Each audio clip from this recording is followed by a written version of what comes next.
Welcome, dear listener, to another gentle journey through the shadows of history. Tonight, we invite you to settle back, perhaps pull a soft blanket closer, and allow your mind to drift into the cobblestone streets and timber-framed houses of centuries past. You are safe here, in your comfortable present, wrapped in the certainty of science and reason, as we explore a time when safety was a luxury few could afford, and when superstition ruled with an iron fist. Imagine, if you will, the world before the gentle buzz of your smartphone alarm, before the mechanical tick of bedside clocks became commonplace in every home. Picture yourself in the narrow, winding streets of industrial England, where the darkness before dawn holds secrets of a profession so peculiar, so essential, and yet so forgotten that it seems almost mythical. Tonight, we explore the life of the knocker-up, those solitary figures who wandered through the pre-dawn hours with nothing but a long stick and an ong. Intimate knowledge of their neighbors' sleeping habits in the depths of the 19th and early 20th centuries, before affordable timepieces found their way into working-class homes. Entire communities depended on these human alarm clocks. They were the guardians of punctuality, the shepherds of industrial schedules, moving through the mist-laden streets like gentle spirits, tapping at windows with practiced precision. Their work required the stealth of a cat burglar, combined with the reliability of clockwork itself. If you want to help me to keep doing these videos, please consider subscribing to the channel and hit the like button. It motivates and helps me keep bringing videos in this format. If you'd like to hear about a specific topic, leave a comment below, and I'll show you in the video when your topic is chosen.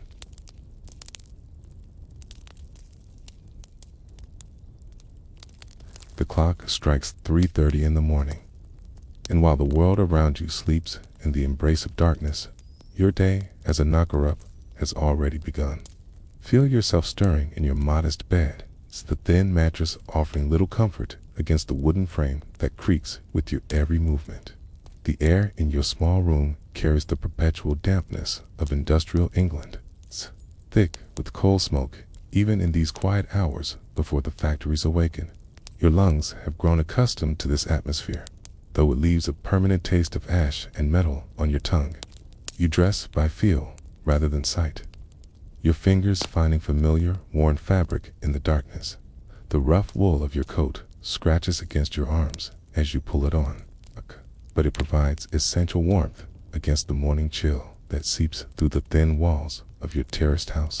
Your boots, leather cracked and resoled countless times, wait beside your bed like faithful companions. Each morning, you slip your feet into these vessels that will carry you through miles of cobblestone streets. Their familiar weight, a comfort in the uncertain darkness that lies ahead. From beside your bed, you collect the tools of your peculiar trade. Your primary weapon against oversleeping is a long wooden pole, perhaps 8 or 9 feet in length, worn smooth by your hands in countless encounters with window glass. Some of your colleagues prefer a pea shooter, a simple tube through which dried peas can be fired with remarkable accuracy at upper-story windows. Others carry small pebbles in their pockets, though this method risks the occasional broken pane and the subsequent deduction from already meager earnings. You've learned that the gentle, tap of wood against glass creates just enough sound to penetrate sleep without startling the entire household into panic. The streets outside your door exist in a world between night and day, painted in shades of gray and black that seem to absorb what little light the gas lamps provide.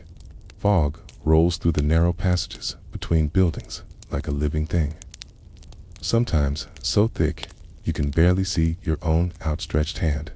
Your feet know these streets intimately, every uneven cobblestone, every treacherous patch where rain collects and freezes in winter.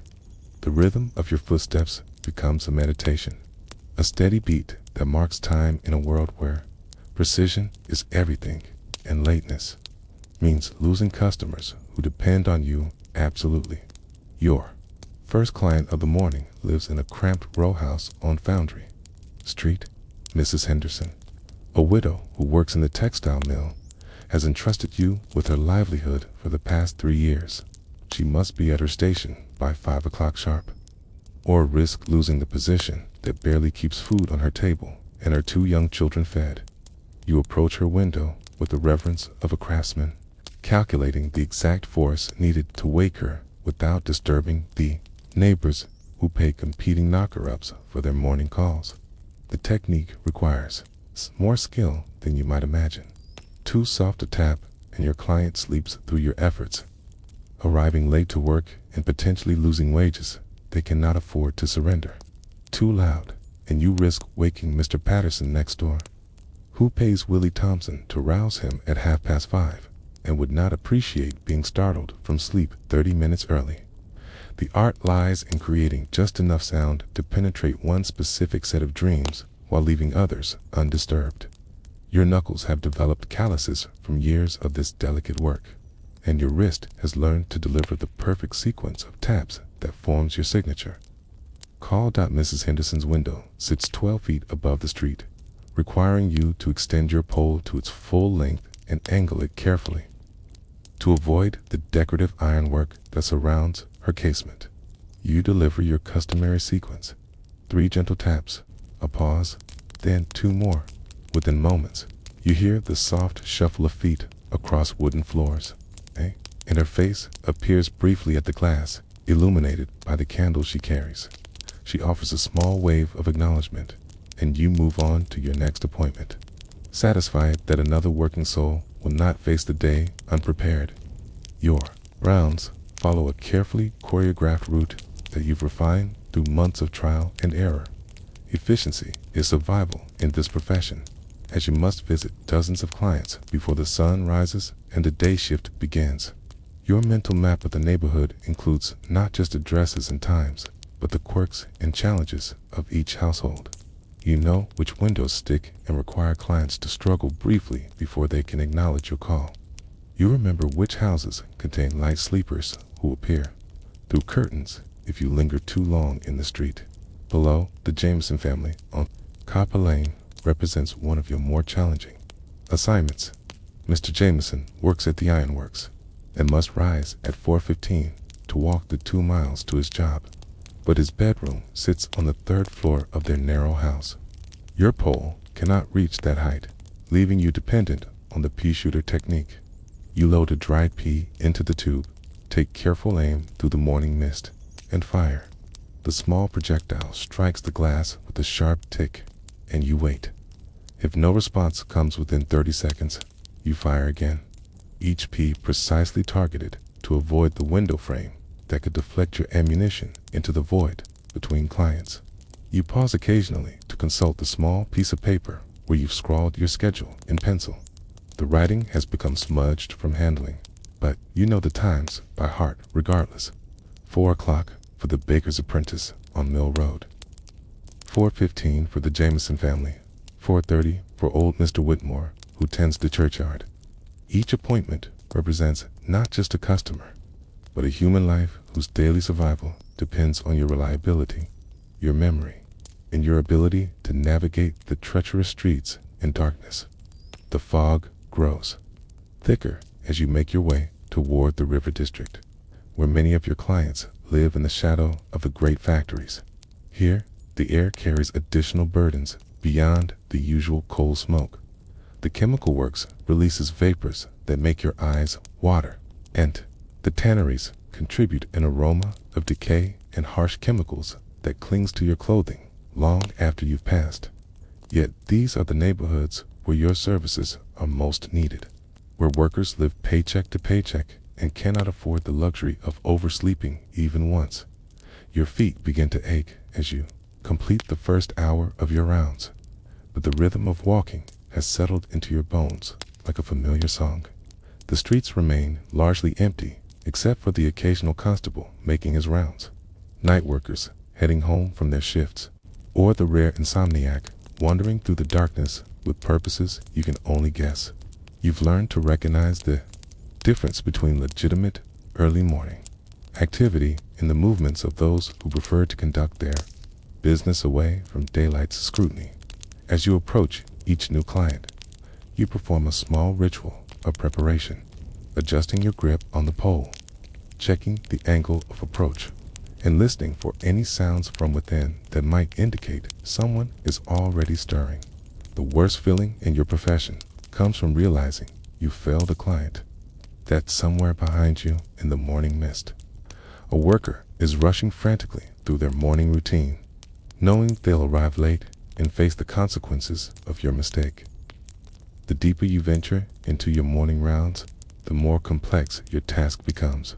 By 4:30, you've entered what experience knocker-ups called the danger hour, when the slightest miscalculation can create a cascade of problems that will haunt you for weeks to come. The houses grow closer together in this part of town, their windows forming a honeycomb of glass that catches and reflects the faint gaslight like watchful eyes. Each pane represents not just a client, but a delicate balance between success and disaster that requires the steady nerves of a surgeon and the memory of a scholar. Your breathing has settled into a rhythm that matches your footsteps, each exhale creating a small cloud in the cold air that dissipates quickly in the perpetual breeze that flows between the narrow buildings. The temperature seems to drop further as you move away from the main thoroughfares, where the closely packed structures create channels that funnel the wind and amplify the chill. Your fingers, wrapped around the wooden pole, have grown numb despite the worn gloves you wear, but your grip remains steady through muscle memory developed over countless mornings, exactly like this one. Mrs. Patterson's house on Elm Street presents one of your most delicate challenges. She lives directly beneath the Coopers, a family of 5 who all work different shifts and whose sleep patterns create a complex puzzle you must navigate with extraordinary care. Mrs. Patterson requires waking at 4:45 for her position at the soap factory, but the Cooper children don't need to rise until 6:30 for their journey to the mill. Above them, old Mr. Cooper works the night shift and returns home only an hour before your arrival, meaning his sleep is both light and precious. You position yourself carefully in the narrow alley beside their building, calculating angles and acoustics with the precision of an engineer. The wooden pole extends to its full length as you aim for Mrs. Patterson's window, which sits behind a small flower box she tends with remarkable dedication despite the sooty air.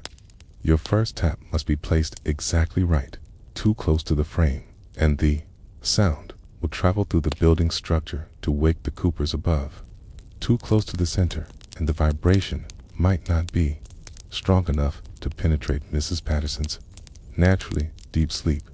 The technique you've developed over 3 years of service involves a specific sequence that Mrs. Patterson has learned to recognize as distinctly yours. 3 light taps in quick succession, followed by a pause of exactly 5 seconds, then 2 slightly firmer taps. This pattern distinguishes your call from the random sounds of the city awakening, the distant clatter of milk carts, the occasional drunk stumbling home, or the cats that prowl the alleys in search of scraps.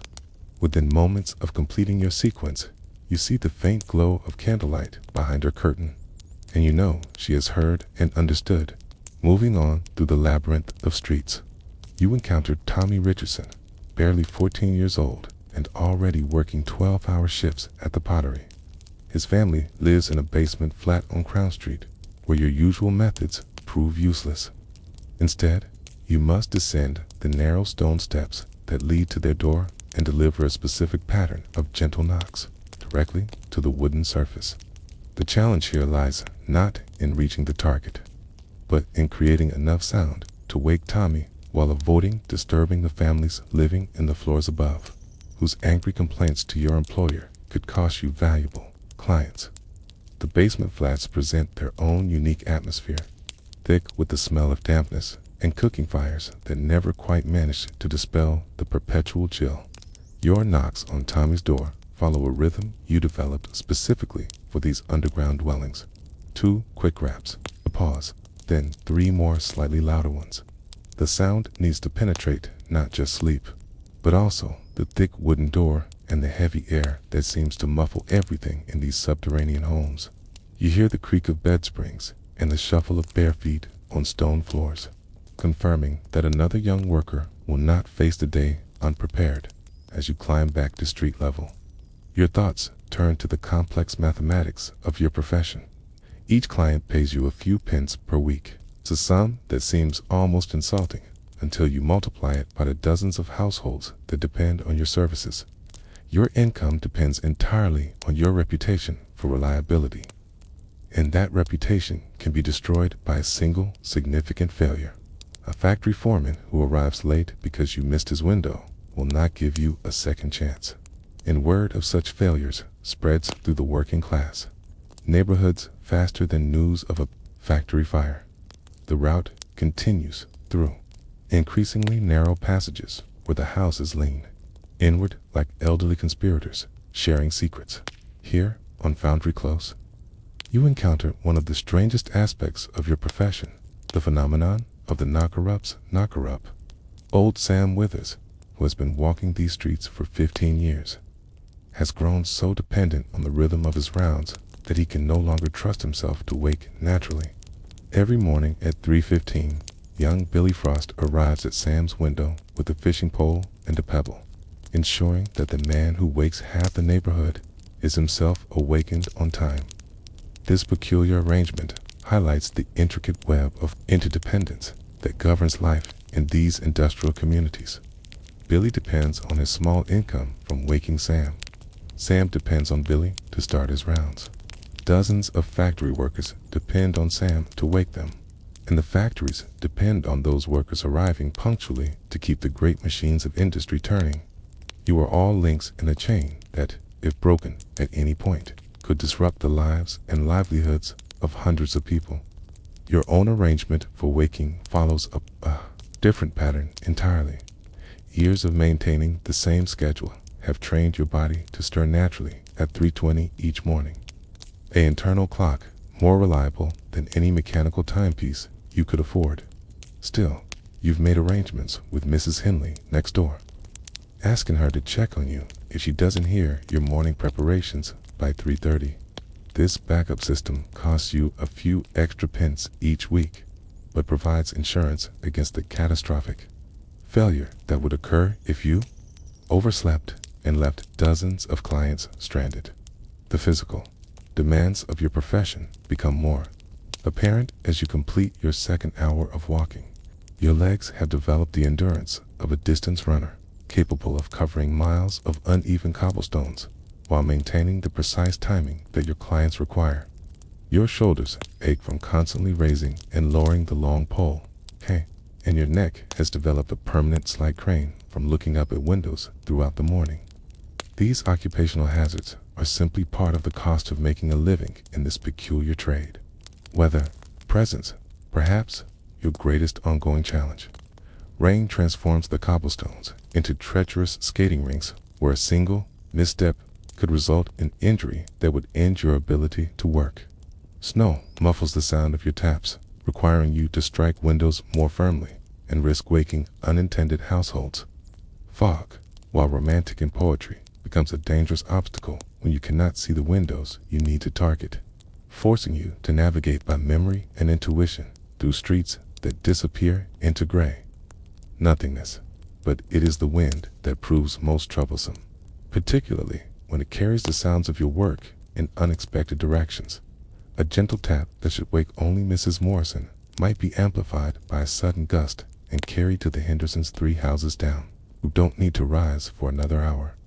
You've learned to read the air currents that flow between buildings, adjusting your technique based on the subtle signs that indicate how sound will travel through the urban canyon formed by the closely packed structures as you approach the final portion of your early morning route. Your thoughts turn to the clients still waiting in the darkness ahead. Each represents not just a source of income, but a small story of struggle and determination that plays out every morning in the industrial heart of England. These are people who cannot afford to be late, who live without the safety net that might cushion a missed day of work, and who have entrusted their livelihoods to your steady hands and reliable memory. The responsibility weighs on you like a physical burden, heavier than the pole you carry through the streets. Every morning, dozens of families depend on your precision, your punctuality, and your ability to navigate the darkness without fail. This knowledge follows you through every step of your rounds. A constant reminder that your simple profession carries consequences far beyond the few pence you earn for each successful wake-up call. As you enter the final phase of your morning rounds, the character of the city begins its subtle transformation from the realm of night to the domain of dawn. The darkness, while still profound, carries hints of the coming light in its texture, becoming less absolute and more expectant. Your internal clock, calibrated by months of repetition, tells you that 5 o'clock approaches, bringing with it the most crucial and demanding portion of your daily routine. This is the hour when mistakes become catastrophic, when the margin for error shrinks to nothing, and when your reputation as a reliable knocker-up either solidifies or crumbles entirely. The streets in this final district carry a different energy, thick with the anticipation of the working day that looms just ahead. Here, in the cramped tenements near the great ironworks, live the men and women whose labor feeds the hungry furnaces that define the industrial landscape. These are your most important clients, not because they pay more than others, but because their work schedules demand absolute precision. An iron worker who arrives even 5 minutes late may find his position filled by one of the dozens of unemployed men who gather at the factory gates each morning, hoping for a chance to earn a day's wages. Your first stop in this district brings you to the Blackwood family's cramped flat above the fishmonger's shop. Mr. Blackwood serves as a shift supervisor at the ironworks, a position that requires him to arrive before his crew to ensure the furnaces are properly prepared for the day's production. His wake-up call, scheduled for 5:15, represents one of your most nerve-wracking responsibilities. The window of his bedroom sits directly above the shop's entrance, surrounded by other windows where his extended family sleeps. His mother-in-law, recovering from a persistent cough that keeps her awake much of the night, has only recently found restful sleep. His young son, who works the late shift at a different factory, returned home less than 2 hours ago and desperately needs every moment of rest he can claim. You position yourself with extraordinary care, studying the facade of the building like a general planning a military campaign. The fishmonger's sign creaks softly in the morning breeze, and you wait for it to settle before making your approach. Your pole extends toward Mr. Blackwood's window. She has marked with a small piece of white cloth to help you identify it in the darkness. The tap must be firm enough to penetrate his naturally heavy sleep, yet delicate enough to avoid disturbing the delicate ecosystem of rest that surrounds him. 3 deliberate taps, each placed with surgical precision, followed by a pause during which you hold your breath and listen for signs of response.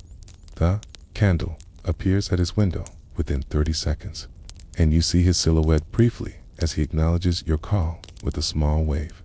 Another successful wake-up, another family whose daily survival will not be threatened by tardiness. Yet, even as you move on to your next appointment, you cannot shake the awareness that tomorrow morning you will face this same challenge again, with the same potential for catastrophic failure hanging over every movement of your pole against glass. Your route through this district requires you to navigate an increasingly complex web of timing and logistics. Mrs. Hartwell, a seamstress who works in the textile mill's finishing department, needs waking at 5:20.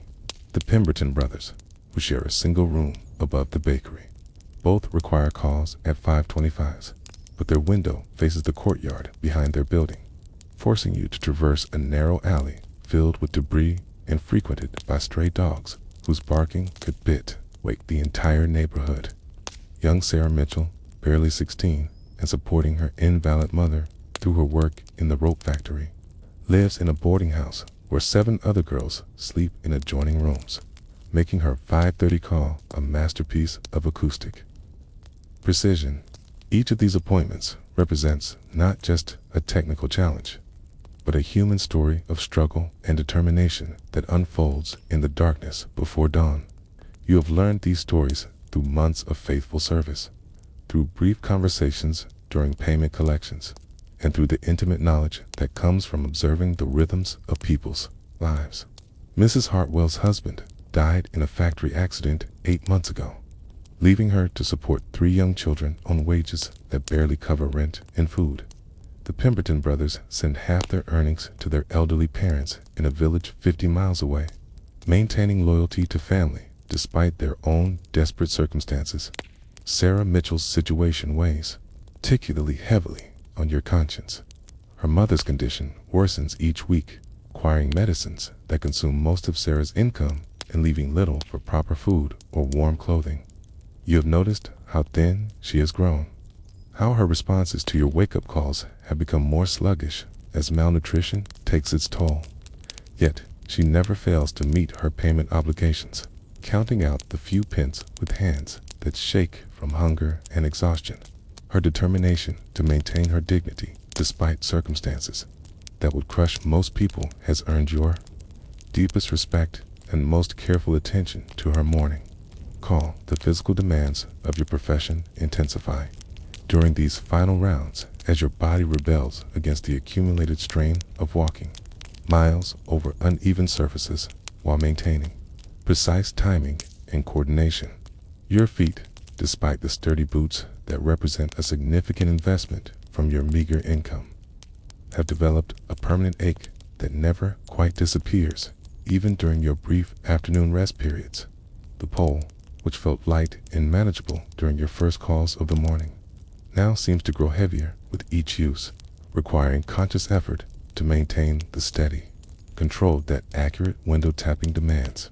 Your hands tell the story of your profession in their calluses and permanent slight cramp from gripping the wooden shaft 4 hours each day. The winter air has cracked the skin around your knuckles, creating small wounds that never quite heal due to the constant exposure to cold and moisture. Your wrists have developed an almost mechanical precision, capable of delivering exactly the right amount of force to produce the desired sound against glass. But they protest each morning with stiffness that takes several blocks of walking to overcome as you work your way through the narrow lanes that connect the tenement buildings. You encounter other figures moving through the darkness with their own purposes and schedules. Night shift workers trudge home with the exhausted gait of those who have spent 8 or 10 hours in the heat and noise of factory floors. Delivery men guide their horse-drawn carts through streets barely wide enough to accommodate their passage, bringing milk, bread, and other necessities to shops that will open within the hour. Occasionally, you pass another knocker-up working his own route, and you exchange silent nods of professional acknowledgement without breaking the concentration that your respective duties require. The competition between knocker-ups adds another layer of complexity to your work. Territories are established through years of service and reputation, but they remain vulnerable to encroachment by newcomers willing to undercut established rates or promise more reliable service. You have heard stories of deliberate sabotage, of rival knocker-ups attempting to damage competitors, relationships with clients through whispered accusations of unreliability or deliberate scheduling conflicts, designed to create confusion and missed wake-up calls. Your own reputation has been built through 3 years of nearly flawless service, marked by only 2 significant failures that still haunt your memory. The first occurred during a particularly thick fog that disoriented you and caused you to mistake the Henderson house for the Morrison residence, resulting in Mr. Henderson arriving 40 minutes late to his shift and losing a day's wages. The second failure happened when a broken cobblestone caused you to stumble and drop your pole, creating a clatter that woke half the street but somehow failed to rouse Mrs. Taylor, who slept through the commotion and missed her early shift at the laundry. These failures taught you lessons that go beyond mere technique. They revealed the fragility of the trust that forms the foundation of your profession and the speed with which carefully built relationships can crumble in the face of even minor disappointments. Mr. Henderson forgave your mistake after you refunded his payment for that week and provided 2 weeks of free service as compensation. But the incident reminded you that your clients live so close to financial disaster that even a single day's lost wages can trigger a cascade of problems that affect entire families. As 6 o'clock approaches and the sky begins its gradual transition from black to deep gray, you complete your final calls in a district where the sounds of awakening industry begin to intrude upon the relative quiet of the night. The distant rumble of factory furnaces being stoked creates a low, constant vibration that seems to emanate from the earth itself. Steam whistles from the railway yards pierce the air with sharp blasts that mark the beginning of the transportation network that will carry workers to their destinations and finished goods to distant markets. Your last client of the morning, Mrs. Eleanor Fitzpatrick, presents perhaps your most poignant appointment. A woman of nearly 70. She continues working in the textile mill's sorting room despite arthritis that makes each movement painful and eyesight that grows dimmer each month. Her children have long since moved away, seeking better opportunities. Leaving her alone in a single room that contains the accumulated possessions of a lifetime reduced to their most essential elements. She requires waking at 6:15 for the day shift, though her age means she no longer works the brutal hours demanded of younger employees. Mrs. Fitzpatrick's window sits on the ground floor of a converted house, making your approach simpler but requiring extra delicacy due to the proximity of neighbors who work different schedules. Your tap against her glass follows a pattern she requested specifically to gentle knocks. A pause, then one slightly firmer tap. This sequence mimics the way her late husband used to knock on their bedroom door when he returned from his shift, and it comforts her during the disorienting moments between sleep and wakefulness, when she sometimes forgets that decades have passed since his death. Her response comes slowly, marked by the careful movements of age and infirmity, but it comes with touching reliability. The candle appears at her window, held by hands that shake slightly to maintain their gentle dignity despite the circumstances that force a woman of her years to continue laboring for survival. She waves with the same gracious gesture she might have used to acknowledge visitors during more prosperous times, treating your humble service with a courtesy that never fails to move you. As you complete this final call and begin your journey home through streets that grow lighter with each passing minute, your thoughts turn to the strange satisfaction that your profession provides, despite its demanding nature and modest rewards. You have spent the past 3 hours ensuring that dozens of working people will not face their day unprepared, that families will not lose income due to tardiness, and that the great machinery of industrial production will have the human fuel it requires to continue turning. This knowledge provides a sense of purpose that transcends the simple exchange of service for payment, connecting you to the broader community in ways that few other professions can claim.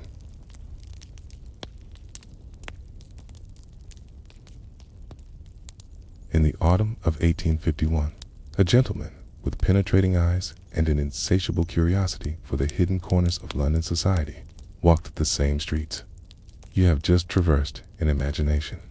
Henry Mayhew, journalist and social investigator, carried with him not a wooden pole for waking sleepers, but a notebook and in revolutionary determination to document the lives of those whom polite society preferred to ignore. His mission would produce one of the most extraordinary chronicles of working-class life ever compiled, and within its pages, the knocker-ups would find their profession preserved for posterity with a detail and empathy that transformed them from mere curiosities into dignified representatives of human ingenuity in the face of necessity. Mayhew's approach to his subjects differed dramatically from the detached observations of other social commentators of his era, where others saw only statistics or objects of charity. He recognized individual human beings with stories worth telling and wisdom worth preserving. His interviews with knocker-ups reveal not just the mechanics of their profession, but the complex psychology of people who had created meaning and pride from circumstances that others might view as degrading or pitiable. Through his careful transcription of their actual words, we can hear voices that would otherwise have vanished entirely into the silence of history. One of Mayhew's most compelling subjects was Thomas Watkins, a 43-year-old knocker-up who had worked the streets of Bethnal Green for nearly 2 decades. Watkins spoke to Mayhew with the measured confidence of a man who understood his own worth. Despite society's tendency to dismiss his profession as eccentric or temporary, "I've been at this game for 18 years, come Michaelmas," Watkins told the journalist. "And I can tell you that there's more skill in it than folks might suppose. It's not just the knocking. You see, it's knowing people, understanding their ways, remembering not just when they need waking, but how they like to be waked." Watkins described his route with the precision of a military strategist, detailing not just addresses and times, but the intricate web of relationships, and dependencies that governed his daily rounds. He served 47 regular clients across a territory that stretched nearly 3 miles, requiring him to walk between 8 and 10 miles each morning while maintaining split-second timing and absolute reliability. His clientele included factory workers, shop assistants, market traders, and domestic servants, each group presenting unique challenges that required different techniques and approaches. The financial arrangements of Watkins's business revealed the precarious economics that governed the lives of both knocker-ups and their clients. Most customers paid between 2 and 4 pence per week for morning calls, amounts that seemed insignificant until viewed in the context of wages that rarely exceeded 15 shillings per week for skilled workers and often fell far below that for the unskilled laborers who formed the bulk of his clientele. For many families, the weekly payment to their knocker-up represented a significant expenditure, one that competed directly with spending on food, fuel, and other necessities. Yet, despite the financial burden, Watkins reported that his services were in constant demand, with potential clients sometimes waiting months for openings in his schedule. This demand reflected not luxury, but desperate necessity in communities where losing employment due to tardiness could trigger a rapid descent into destitution. "I've seen grown men weep when I've had to tell them I couldn't take them on," Watkins confided to Mayhew. "They know what it means. It means taking their chances with sleep, and sleep's a treacherous friend when you're bone-tired from 12 hours in the factory." The resolution of such territorial disputes, according to Watkins, typically involved negotiation rather than confrontation, with established knocker-ups sometimes agreeing to slight adjustments in their boundaries or rates to accommodate newcomers without destroying the livelihood that both depended upon. However, he also hinted at darker possibilities when diplomatic solutions failed. "I've heard tell of knocker-ups having accidents on dark mornings," he said carefully, stumbling over obstacles that weren't there the night before, or finding their regular routes blocked by mysterious cart breakdowns. "I'm not saying such things happen deliberate-like, but in our line of work, a man's reputation is everything, and some folks might go to lengths to protect what they've built." Mayhew also interviewed Mary Catherine Sullivan, one of the relatively few women who worked as knocker-ups, though her clientele consisted primarily of other women's domestic servants, laundresses, and seamstresses who worked in private homes rather than factories.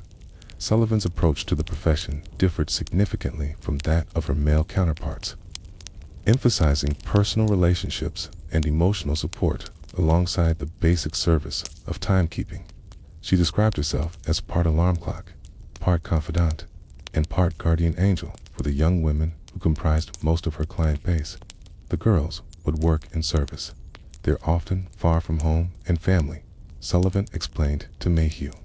"They've got nobody to look after their interests, nobody to notice if they're unwell or in trouble. so I make it my business to pay attention to see if a girl seems poorly or if she's been crying. Sometimes a kind word at the window does more good than the knocking itself. Sullivan's approach reflected the particular vulnerabilities faced by working women in an era when employment options remained severely limited and social protections virtually non-existent. Her roots took her through the wealthy districts where her clients worked, requiring her to navigate not just the physical challenges faced by all knocker-ups, but also the social tensions inherent in her position as a working-class woman moving through areas where her presence might be viewed with suspicion. She described being questioned by constables who assumed her early morning activities indicated criminal intent, and having to carry letters of reference from employers to verify the legitimacy of her business when challenged by suspicious householders. Sullivan's financial arrangements also differed from those of knocker-ups who served factory workers. Her clients, being domestic servants, often received room and board as part of their compensation, but had limited access to actual money. Many paid her services through small favors or goods rather than cash, a bit of leftover food from the kitchen, discarded clothing that could be mended and resold, or occasional assistance with her own domestic needs during their rare free hours.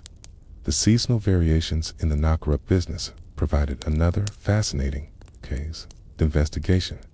Both Watkins and Sullivan described how their work patterns changed dramatically with the weather and the shifting demands of industrial production. Summer brought longer days and lighter mornings, reducing the demand for their services, but also creating opportunities to take on temporary clients during busy periods in factories and shops. Winter increased demand but made the work exponentially more difficult and dangerous, with icy streets creating hazards that could end a knocker-up's career with a single fall. Watkins described the elaborate preparations required for winter work, studying weather patterns to anticipate especially treacherous mornings, developing alternative routes that avoided the most dangerous inclines and passages, and maintaining emergency supplies of sand or ash to improve traction on icy cobblestones.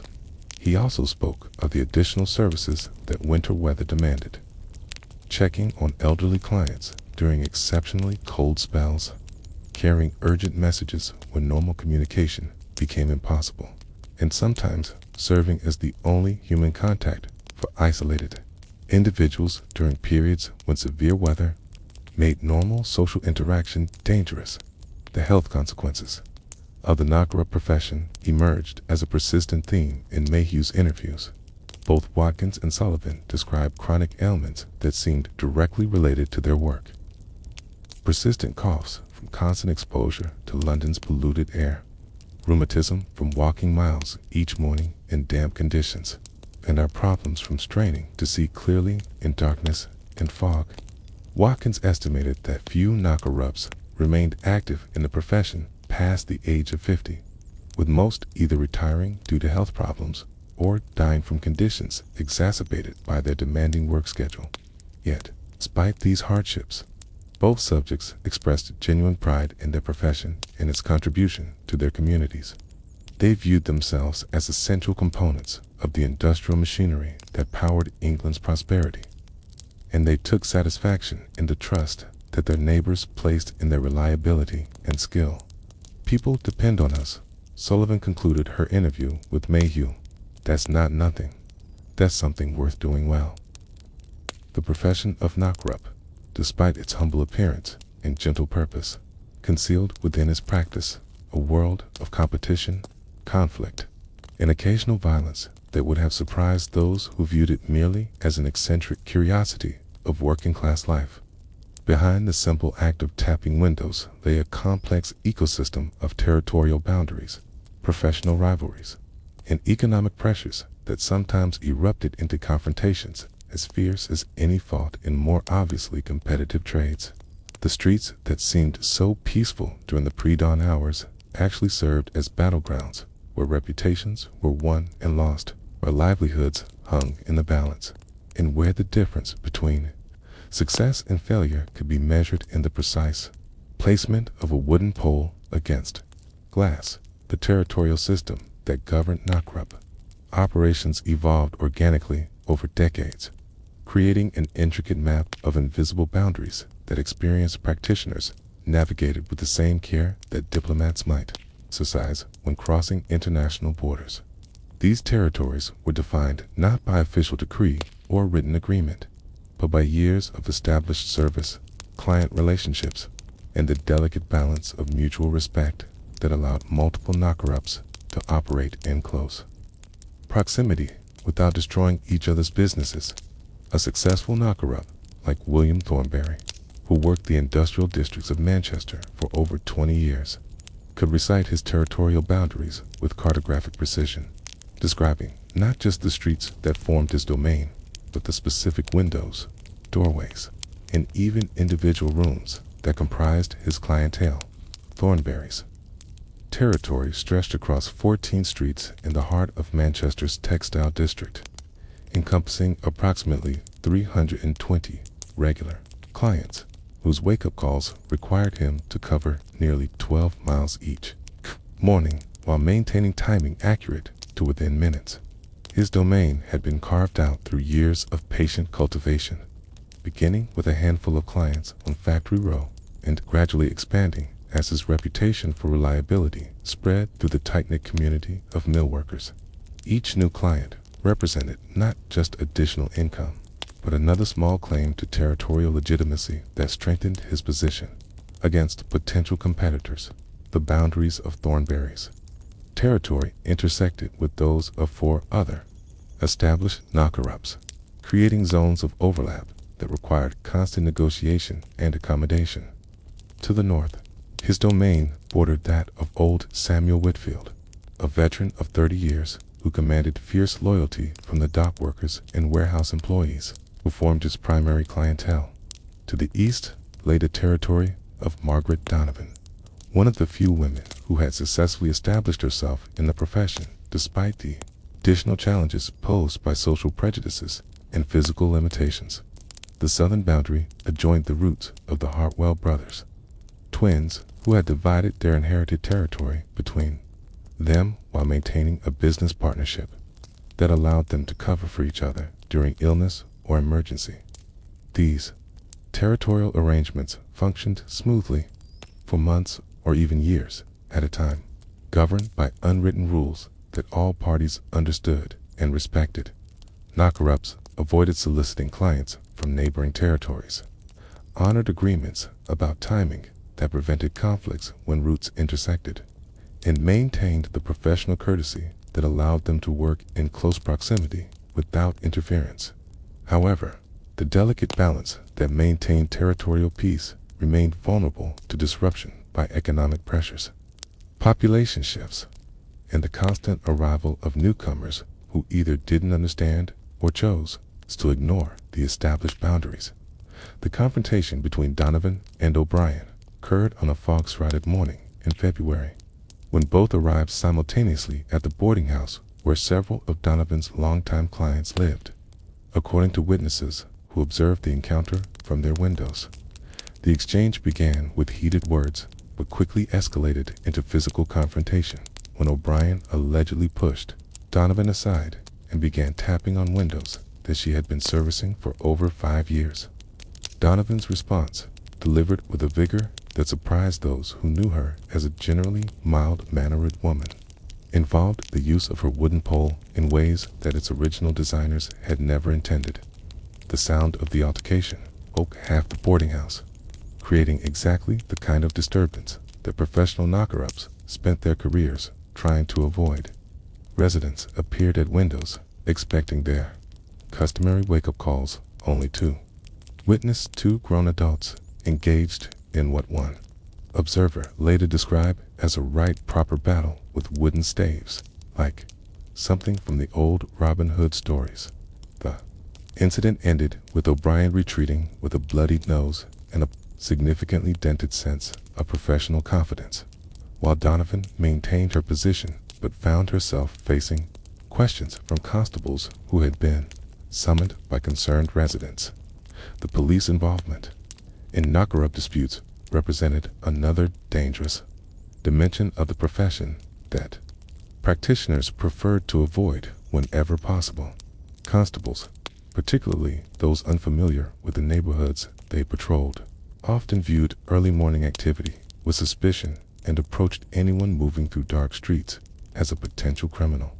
The long poles carried by knocker-ups, the secretive nature of their pre-dawn activities, and their intimate knowledge of which houses contained valuable goods or vulnerable residents, made them natural suspects whenever theft or burglary occurred in their territories.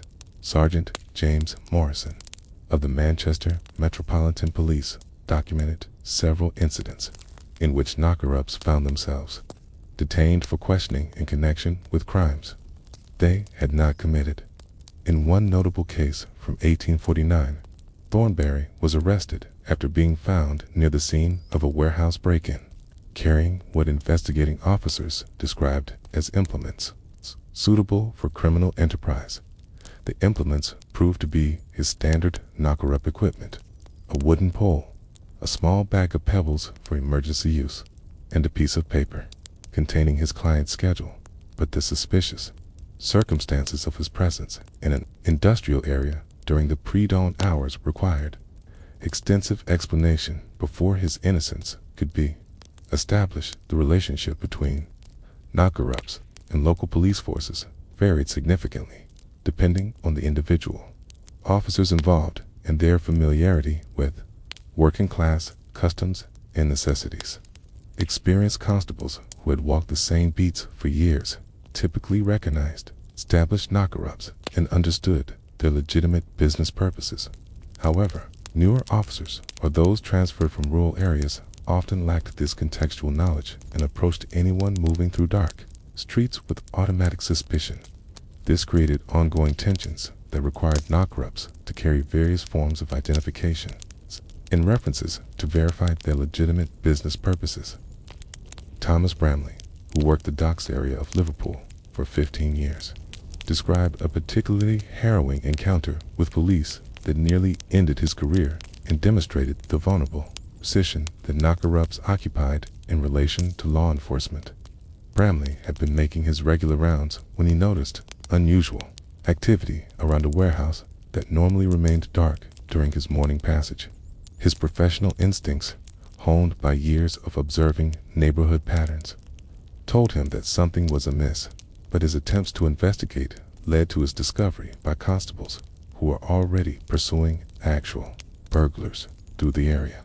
The constables, arriving upon a scene that included both genuine criminals and an innocent knocker-up carrying what appeared to be burglars' tools, made the reasonable but incorrect assumption that Bramley was part of the criminal enterprise. His protests of innocence, his explanations of his profession, KI, and his attempts to provide references were all dismissed as elaborate deceptions designed to escape responsibility for obvious criminal activity. Only the intervention of several clients who had observed the confrontation from their windows prevented Bramley from spending several days in jail while his story was investigated and verified. These encounters with law enforcement created additional pressures and anxieties for knocker-ups, who already faced significant physical and economic challenges in their daily work. The knowledge that their legitimate professional activities could be misinterpreted as criminal behavior added another layer of stress to occupations that demanded split-second timing, perfect reliability, and absolute discretion. Many knocker-ups began carrying letters of reference from established clients, local business owners, or community leaders who could vouch for their character and legitimate business purposes. The territorial conflicts and police encounters that marked the knocker-up profession also revealed the broader social tensions that characterized working-class communities during periods of rapid industrial and economic change.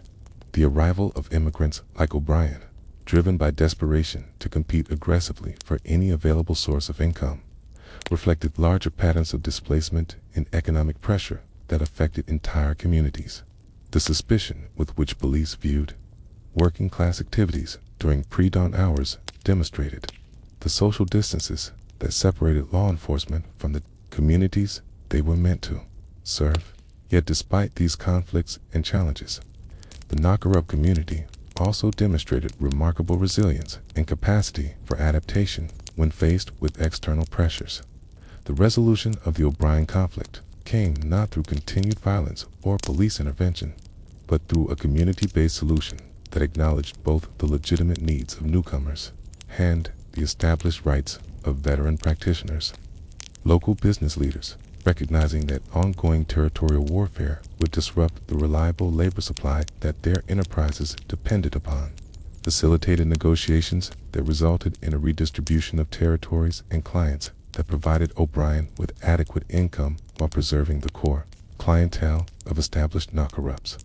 The profession of knocker-up, despite its humble appearance and seemingly straightforward requirements, harbored dangers that claimed lives with a regularity that shocked even those familiar with the hazardous working conditions of industrial England. The very elements that defined the work, pre-dawn, darkness, treacherous weather, unstable surfaces, and the constant pressure to maintain impossible schedules, combined to create an occupation where death lurked in every shadow and serious injury was never more than a single misstep away. The stories of those who perished while practicing this trade reveal not just individual tragedies, but a broader pattern of how society's demands for punctuality and productivity extracted their toll from the most vulnerable members of the working class. The death of Edmund Hartwell on a frost-covered morning in November 1853 became emblematic of the deadly risks that knocker-ups faced with each venture into the pre-dawn streets. Hartwell, a veteran of 12 years, who had built a reputation for extraordinary reliability among the mill workers of Bradford, met his end while attempting to reach a client whose bedroom window sat on the third floor of a narrow boarding house. The building's design, typical of hastily constructed worker housing, featured a steep-pitched roof with slate tiles that became treacherously slippery when touched by even the lightest frost. Hartwell had developed a technique for reaching difficult upper-floor windows that involved climbing onto shed roofs and using them as platforms to extend his reach with a wooden pole. This approach had served him successfully for years, allowing him to maintain clients that other knocker-ups had abandoned as too dangerous or technically challenging.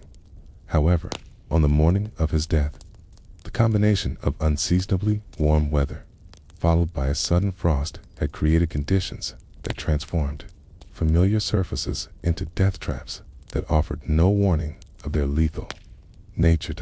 According to witnesses who observed the incident from neighboring windows, Hartwell had successfully reached his elevated position and completed the wake-up call for his client when disaster struck during his descent.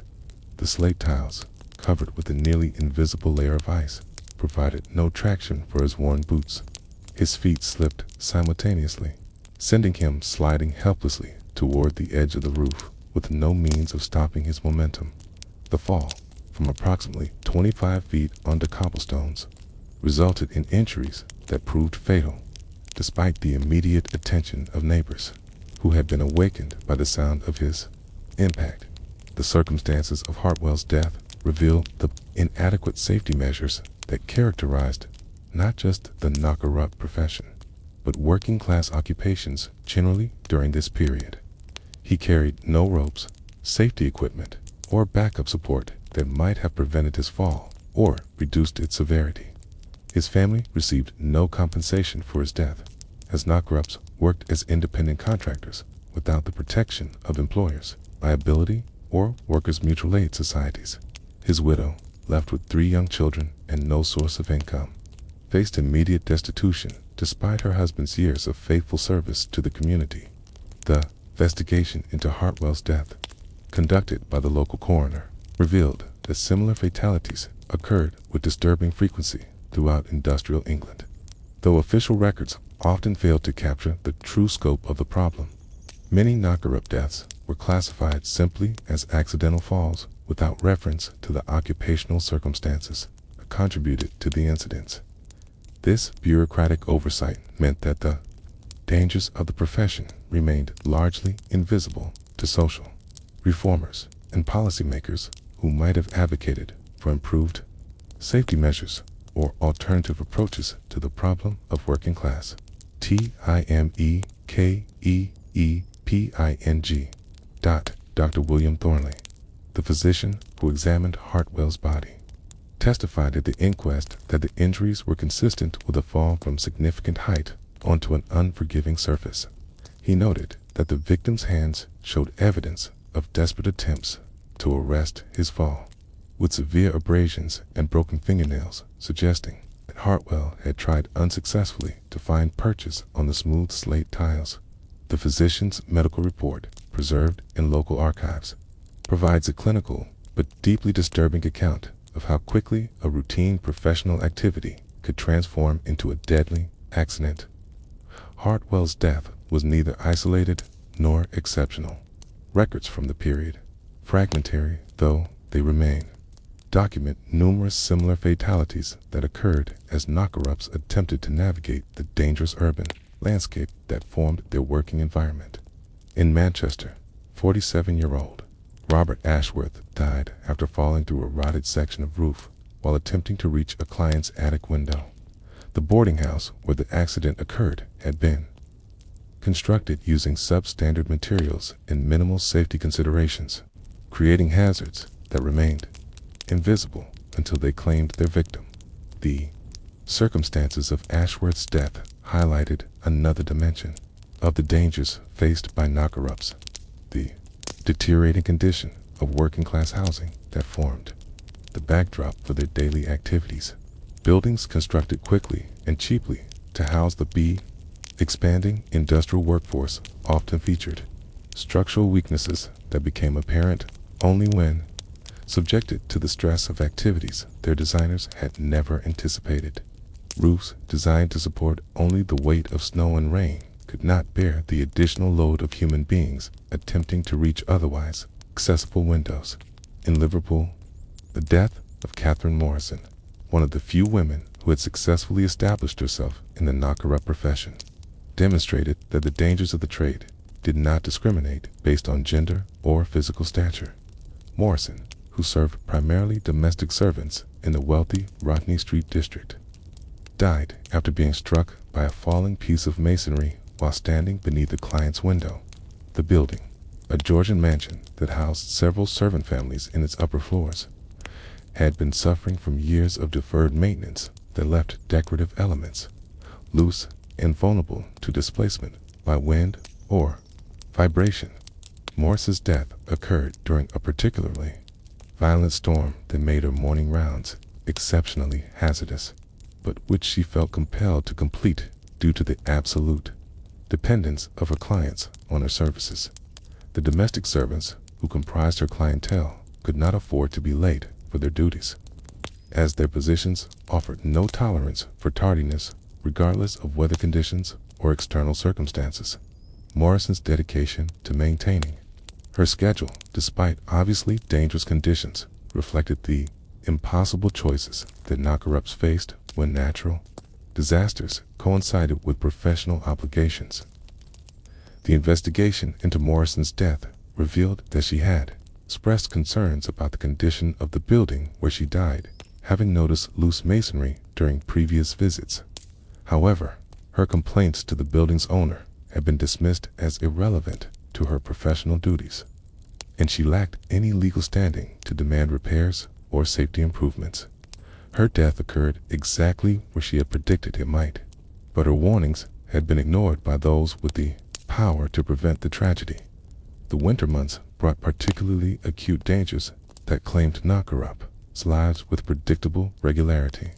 Ice-covered cobblestones created treacherous conditions that could not be adequately addressed with the primitive traction aids available to working-class people during this period.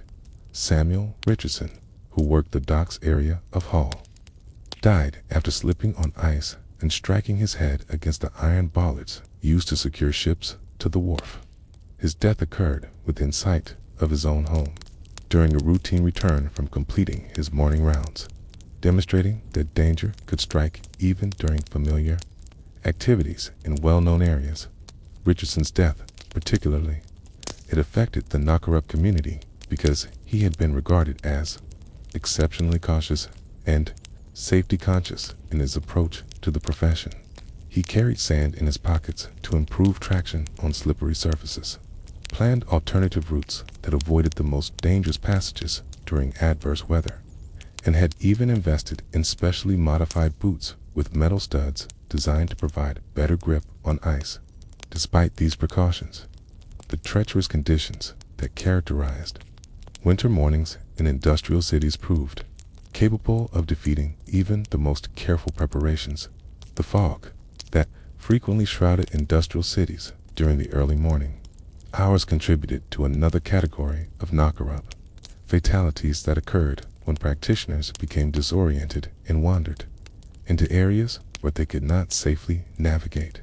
Thomas Whitfield, a knocker-up who served the pottery district of Stoke-on-Trent, died after becoming lost in particularly dense fog and falling into an abandoned clay pit that had been left unfenced and unmarked. His body was discovered 3 days later by children playing in the area, leading to questions about why such obvious hazards were permitted to exist in areas where people regularly traveled. Whitefield's death highlighted the additional dangers posed by this rapid industrial development that characterized the period, as factories, mines, and manufacturing facilities often left behind dangerous excavations, chemical deposits, and structural remnants that created hidden hazards for those who moved through industrial areas during hours when visibility was limited. The fog that provided cover for knocker-up's discreet activities also concealed dangers that could prove fatal to those unfamiliar with rapidly changing industrial landscapes. The psychological toll of working in conditions where death was a constant possibility manifested in various ways among surviving knocker-ups. Many developed elaborate superstitions and rituals designed to provide protection against the dangers they faced daily. Others reported persistent anxiety and sleep disturbances that seemed directly related to the stress of working in dangerous conditions, while maintaining the absolute reliability that their profession demanded. Some knocker-ups retired prematurely after witnessing fatal accidents that befell their colleagues, unable to continue working in environments that had claimed the lives of people they knew and respected. The response of local authorities to the pattern of knocker-up fatalities revealed the limited value that society placed on working-class lives during this period. Investigations into deaths were typically perfunctory, focusing primarily on determining that no criminal activity had occurred rather than identifying systemic safety issues that might be addressed through regulation or reform. Coroner's inquests rarely resulted in recommendations for improved safety measures or changes to building standards that might prevent similar deaths in the future. The families of deceased knocker-ups faced immediate and severe hardships that extended far beyond the emotional trauma of losing husbands, fathers, and breadwinners. The absence of any form of social safety net meant that widows and orphans were thrust into destitution with no resources to cushion the transition from modest, working-class life to absolute poverty. Many were forced to seek relief from parish authorities, whose assistance came with conditions and restrictions that often proved as degrading as the poverty they were designed to address. Some widows attempted to continue their deceased husband's knocker-up roots, but this approach rarely proved sustainable due to the physical demands of the work and the social barriers that limited women's access to many potential clients. Others sought employment in factories or domestic service, but these alternatives typically offered lower wages and less flexibility than the knocker-up profession had provided. The economic vulnerability that followed knock-up deaths demonstrated how the loss of individual workers could trigger cascading effects that destroyed entire families and strained community resources. The deaths that marked the knocker-up profession also revealed the broader pattern of occupational hazards that characterized working-class life during the Industrial Revolution. The same social and economic pressures that created demand for knocker-up services also generated the dangerous conditions that made the profession lethal for those who practiced it. The combination of inadequate safety measures, substandard housing, primitive medical care, and the absence of social protections created an environment where preventable deaths were accepted as unfortunate but inevitable consequences of economic necessity.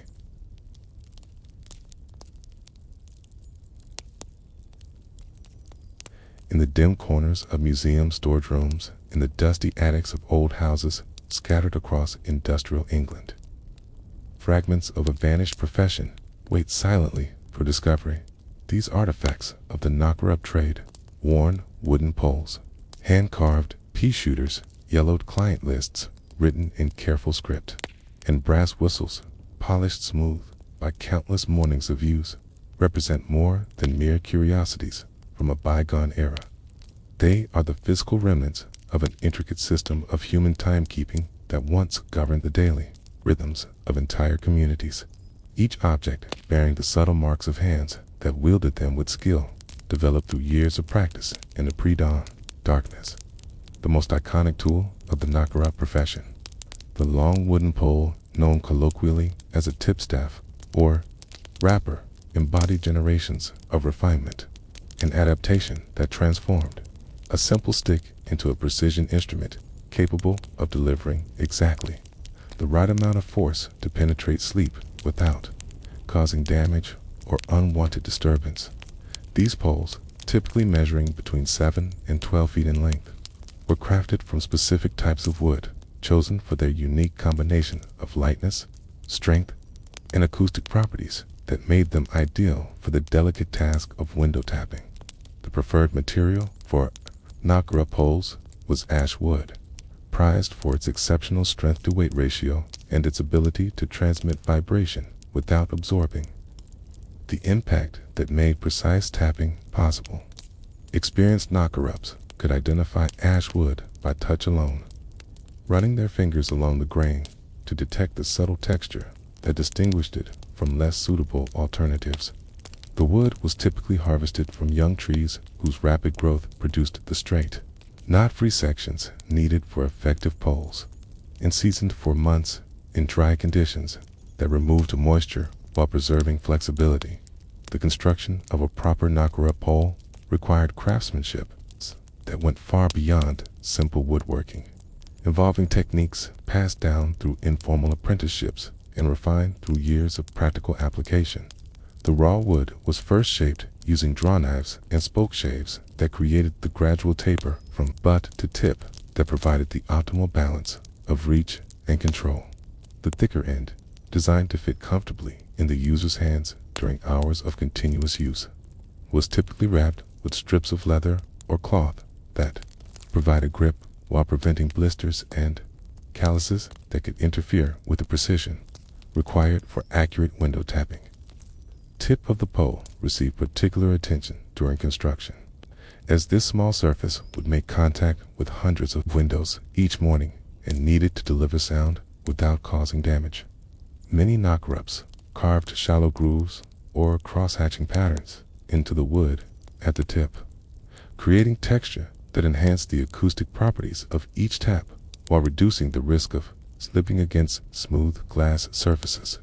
Some practitioners attach small pieces of rubber or leather to the tip, creating a softer impact that could wake sleepers without creating the sharp sounds that might disturb neighbors. The weight distribution of knocker-up poles reflected sophisticated understanding of leverage and control that allowed practitioners to maintain accuracy despite the fatigue that accumulated during long morning rounds. The balance point was typically located approximately 1/3 of the way from the butt end, allowing the user to support the pole's weight with minimal effort while maintaining precise control over the tip's movements. This careful engineering meant that experienced knocker-ups could operate their poles for hours without the arm fatigue that would inevitably develop with poorly balanced implements.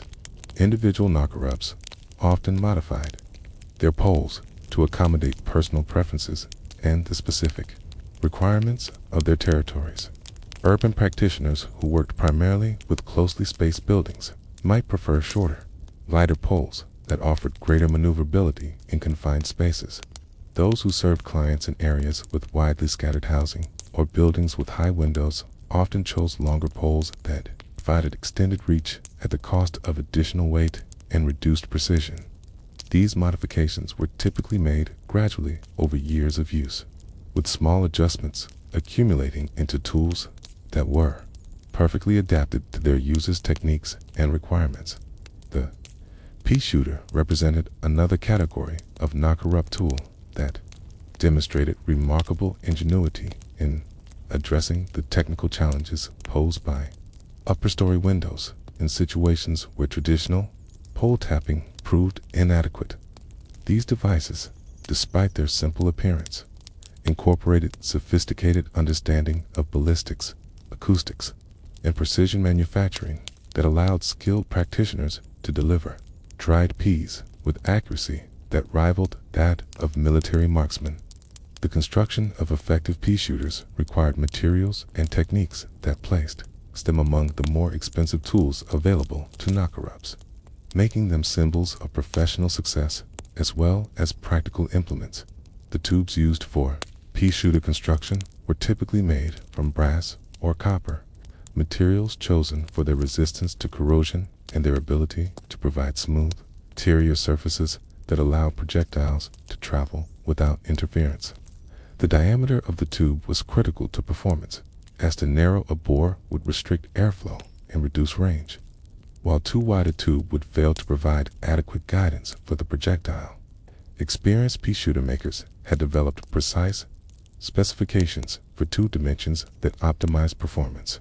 For the dried peas that served as standard ammunition, the mouthpiece of a well-constructed pea shooter featured carefully formed edges that allowed the user to create an airtight seal while maintaining comfort during extended use.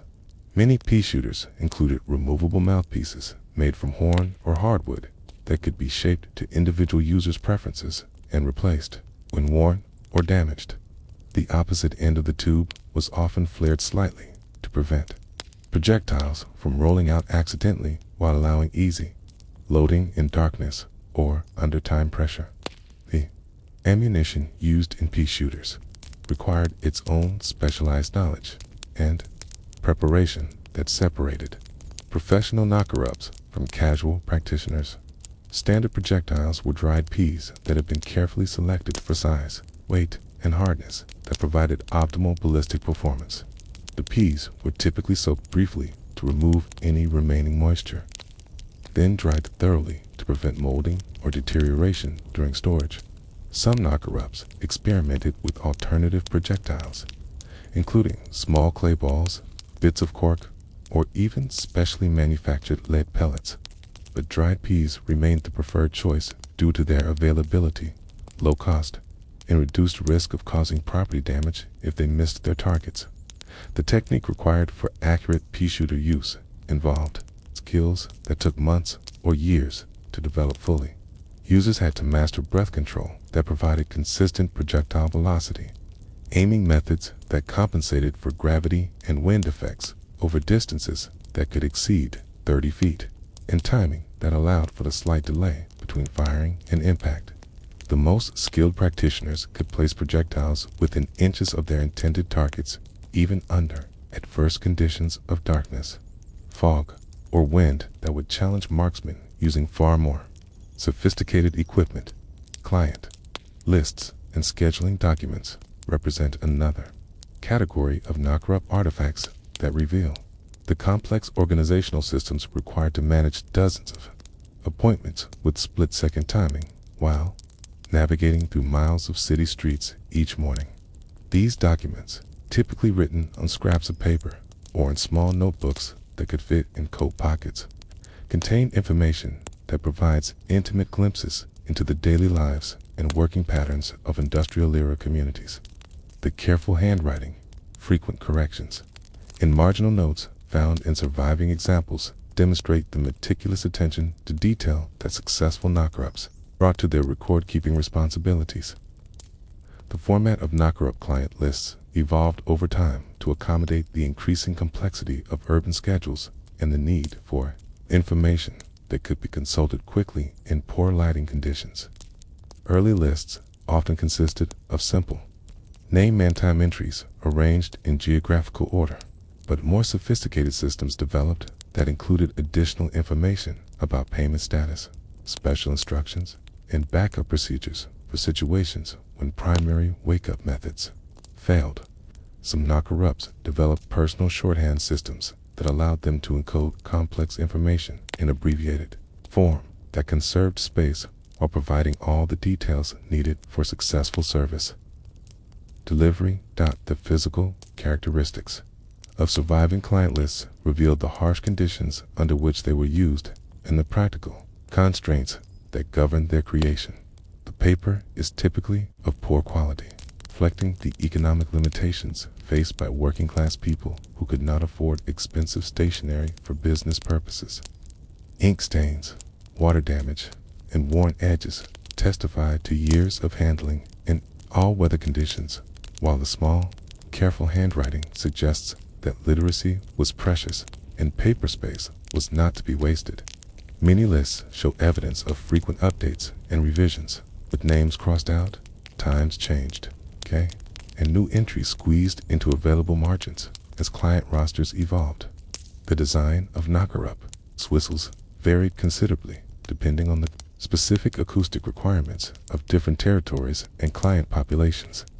Urban practitioners working in areas with closely spaced buildings often preferred whistles that produced sharp, penetrating tones that could cut through the ambient noise of city life while remaining directional enough to target specific windows. Those who served rural or suburban areas might choose whistles that generated softer, more musical tones that provided effective wake-up calls without seeming harsh or alarming to sleepers awakening in quieter environments.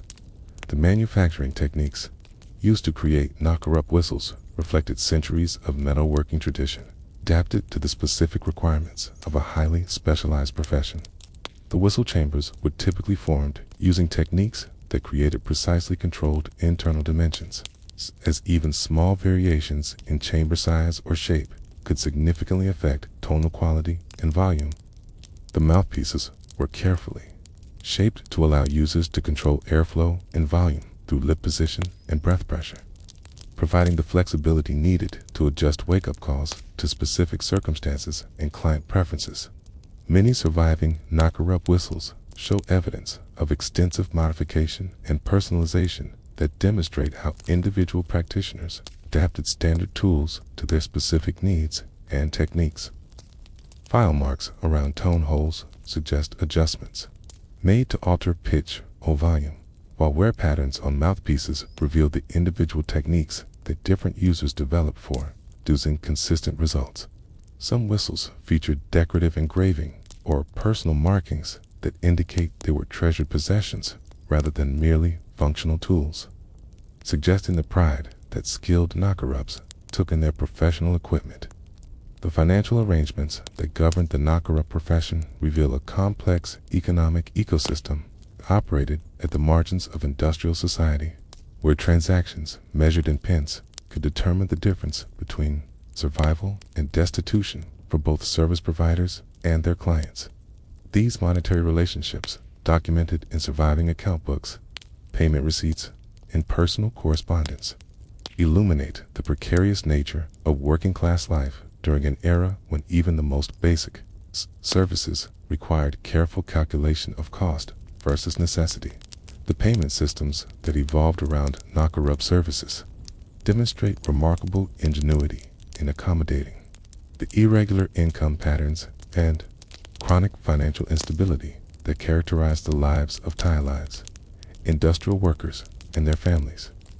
Standard rate for knock-up services during the mid-19th century typically ranged from 2 to 4 pence per week per client, amounts that appear insignificant until placed in the context of working-class wages that rarely exceeded 12 to 15 shillings per week for skilled laborers and often fell considerably below that threshold for unskilled workers.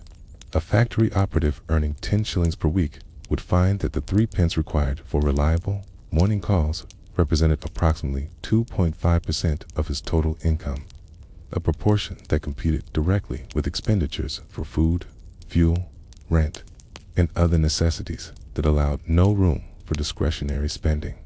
Yet, despite this financial pressure, the demand for knocker-up services remained consistently strong, reflecting the absolute necessity of punctual attendance that governed industrial employment. The timing of payments created additional complexity in the relationship between knocker-ups and their clients, as both parties operated within economic systems that provided irregular and unpredictable income flows. Factory workers typically received their wages on Saturday evenings, creating a weekly cycle of relative prosperity, followed by gradual impoverishment as money was spent on necessities throughout the following week. Knocker-ups learned to accommodate these payment patterns by collecting fees on Saturday nights or Sunday mornings when clients were most likely to have cash available, though this arrangement required them to extend credit throughout the week and absorb the risk that clients might be unable to pay due to lost wages, illness, or family emergencies. The account book of Thomas Morrison, a knocker-up who served the textile district of Preston for over 15 years, provides detailed insight into the financial realities that governed his profession. Morrison's meticulous records, maintained from 1847 until his retirement in 1862, document not just the amounts received from clients, but also the complex arrangements for delayed payments, partial settlements, and alternative forms of compensation that allowed him to maintain his business.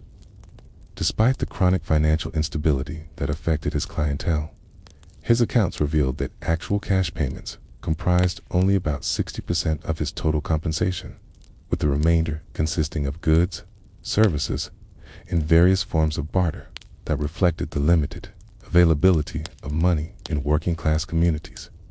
Morrison's payment records show frequent notations such as Mrs. Patterson, 2D cash, 1D in mending, indicating that clients often supplemented partial cash payments with services or goods that provided value to the knocker-up's household. Mrs. Patterson, a seamstress who worked in the textile mill's finishing department, regularly provided sewing and mending services to Morrison's family in lieu of complete cash payment, an arrangement that benefited both parties by providing needed services while acknowledging the realities of limited financial resources. Similar entries document payments in the form of bread from bakers' apprentices, vegetables from market gardeners, and various household items from clients whose employment provided access to goods that knocker-ups could not easily obtain through cash purchases. The territorial aspects of knocker-up economics created additional layers of complexity as practitioners sought to optimize their income while maintaining the territorial boundaries that prevented destructive competition. Morrison's records show that he occasionally shared clients with neighboring knocker-ups during periods when illness or injury prevented him from completing his full route, arrangements that required careful calculation of shared revenues and expenses. These temporary partnerships demonstrate the economic cooperation that sometimes emerged within the knocker-up community, though they also revealed the financial pressures that made such cooperation necessary for survival. The impact of economic downturns on knocker-up finances appears dramatically in Morrison's accounts. From 1851 to 1852, when a recession in the textile industry resulted in widespread unemployment and reduced wages throughout his territory, his payment collections dropped by nearly 40% during this period, while demand for his services actually increased as unemployed workers sought any available employment that required punctual attendance. This combination of increased workload and decreased income forced Morrison to extend unprecedented amounts of credit while reducing his own household standard of living to maintain his business operations. The recovery from economic hardship required knocker-ups to employ various strategies for rebuilding their client base and restoring financial stability. Morrison's records show that he offered reduced rates to attract new clients during the recovery period. Gambling that increased volume would compensate for lower per-client income. He also began accepting long-term payment arrangements that allowed clients to spread the cost of past due amounts over several months. Though these arrangements increased his administrative burden and extended the period during which he remained vulnerable to client defaults. The insurance aspects of knocker-up services reveal another dimension of their economic function within working-class communities. For clients, the weekly payment to their knocker-up represented a form of insurance against the catastrophic income loss that would result from oversleeping and arriving late to work. The relatively small weekly costs provided protection against risks that could destroy a family's economic stability, making knocker-up services a rational investment even for families operating on extremely tight budgets. This insurance function helps explain why demand for knocker-up services remained strong even during periods of economic hardship when families were forced to eliminate other expenditures. The competition between knocker-ups for clients created market dynamics that influenced pricing and service quality in ways that benefited clients while creating additional economic pressures for service providers. Morrison's records show periodic price adjustments in response to competitive pressure from other knocker-ups. Though these changes were typically modest due to the limited ability of working-class clients to pay higher rates, the primary competition occurred through service quality and reliability rather than price, as clients generally preferred to pay standard rates for dependable service rather than risk their employment with cheaper but less reliable alternatives. The family economics of knocker-up households required careful coordination between professional income and domestic expenses, as the irregular and seasonal nature of the work made budgeting particularly challenging. Morrison's accounts include personal expense records that show how knocker-up families managed their finances to accommodate the feast or famine cycles that characterized their income. During peak earning periods, Morrison set aside money for equipment, maintenance, medical emergencies, and the inevitable slow periods when collections would drop due to seasonal economic patterns or personal illness. The retirement planning available to knocker-ups was virtually non-existent, as their profession provided no pension arrangements, savings plans, or other mechanisms for ensuring financial security in old age. Morrison's later account entries show his growing concern about his physical ability to continue working as he aged, and his attempts to train younger family members who might be able to continue the business if he became unable to maintain his demanding schedule. However, specialized knowledge and established client relationships that made knocker-up businesses valuable proved difficult to transfer, as success depended heavily on personal reputation and physical capabilities that could not easily be passed to others.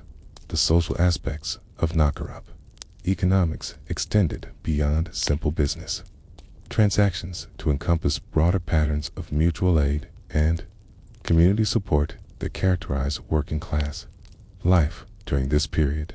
Morrison's records document numerous instances where he provided services without payment to families facing emergencies, temporary unemployment, or medical crises that prevented normal financial arrangements. These charitable acts represented significant financial sacrifices for a family operating on narrow margins, but they also served to strengthen community relationships and establish reciprocal obligations that sometimes provided crucial support during Morrison's own periods of difficulty. The survival of the knocker-up profession well into the 20th century, decades after mechanical clocks had become widely available and theoretically affordable, presents one of the most intriguing puzzles in the history of industrial labor practices. This persistence cannot be explained merely by economics or technological limitations, though both factors played important roles in maintaining demand for human timekeeping services.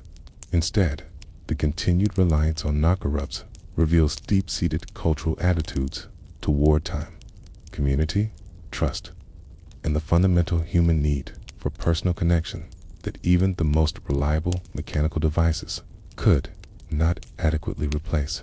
The story of why people continued to pay for human alarm clocks when mechanical alternatives existed illuminates the complex relationship between technological progress and social change in working class communities. The mechanical clock industry of the mid-19th century had indeed achieved remarkable advances in both reliability and affordability, producing timepieces that could maintain accuracy within minutes over periods of weeks while selling for prices that brought them within reach of skilled workers' budgets. The American Connecticut clock manufacturers, led by companies such as Seth Thomas and Chauncey Jerome, had revolutionized clock production through mass manufacturing techniques that reduced costs dramatically while maintaining reasonable quality standards. By 1860, a basic mechanical alarm clock could be purchased for between 12 and 18 shillings, representing approximately 1 week's wages for a skilled factory worker. However, this apparent affordability masked several practical barriers that prevented mechanical clocks from displacing knock-ups as quickly as economic theory might suggest.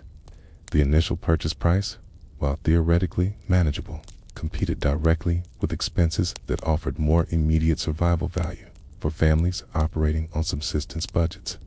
A week's wages spent on a clock meant a week without adequate food, fuel, or other necessities that could not be deferred, making the purchase a luxury that few working-class families could realistically afford despite the long-term economic benefits that ownership might provide. The maintenance requirements of mechanical clocks created additional ongoing expenses that often exceeded the capabilities of working-class households. These devices required regular cleaning, oiling, and adjustment by skilled clockmakers whose services cost several shillings per visit, potentially doubling or tripling the annual cost of clock ownership beyond the initial purchase price. The delicate mechanisms were vulnerable to damage from the vibrations, humidity, and temperature variations that characterized working-class housing, requiring repairs that could cost more than replacing the entire device. For families whose weekly budgets allowed no margin for unexpected expenses, the risk of sudden clock failure and expensive repair costs made human timekeeping services appear more financially prudent. Despite their ongoing weekly costs, the reliability issues that affected even well-maintained mechanical clocks created risks that working-class families could not afford to accept. A clock that gained or lost several minutes per week might provide adequate timekeeping for middle-class households whose schedules included built-in flexibility, but such variations could prove catastrophic for factory workers whose employment depended on precise punctuality. The consequences of arriving even 5 minutes late could include wage deductions, disciplinary actions, or immediate dismissal, making clock accuracy a matter of economic survival rather than mere convenience. The cultural resistance to mechanical timekeeping reflected deeper concerns about the relationship between human agency and technological dependency that characterized working-class attitudes toward industrial innovation. Many workers had experienced the dehumanizing effects of factory mechanization, where their daily lives became subordinated to the demands of machinery that operated according to schedules and rhythms that bore no relationship to human needs or natural cycles. The prospect of extending this mechanical domination into their private lives by depending on mechanical devices for awakening struck many as another step toward the complete subordination of human experience to industrial requirements. The psychological comfort provided by human timekeeping addressed emotional needs that mechanical devices could not meet. The knowledge that another human being was responsible for ensuring timely awakening provided reassurance that extended beyond practical concerns into the realm of emotional security. Clients often described feeling less anxious about oversleeping, tanked when they knew their knocker-up would arrive at the appointed time, regardless of weather conditions, personal difficulties, or other factors that might affect mechanical timekeeping. This peace of mind had tangible value for people whose lives were filled with stress and uncertainty. The seasonal adaptability of knocker-up services provided another advantage over mechanical clocks that remained significant throughout the profession's existence. During winter months, when houses were difficult to heat and clocks might stop due to extreme cold, knocker-ups continued providing reliable service regardless of weather conditions. Their familiarity with local conditions allowed them to adjust their techniques and timing to accommodate fog, ice, snow, or other factors that might affect their ability to reach clients, providing flexibility that mechanical systems could not match. The territorial knowledge that experienced knocker-ups possessed made them valuable sources of practical information about neighborhood conditions, employment opportunities, and social networks that newcomers could not easily access through other means.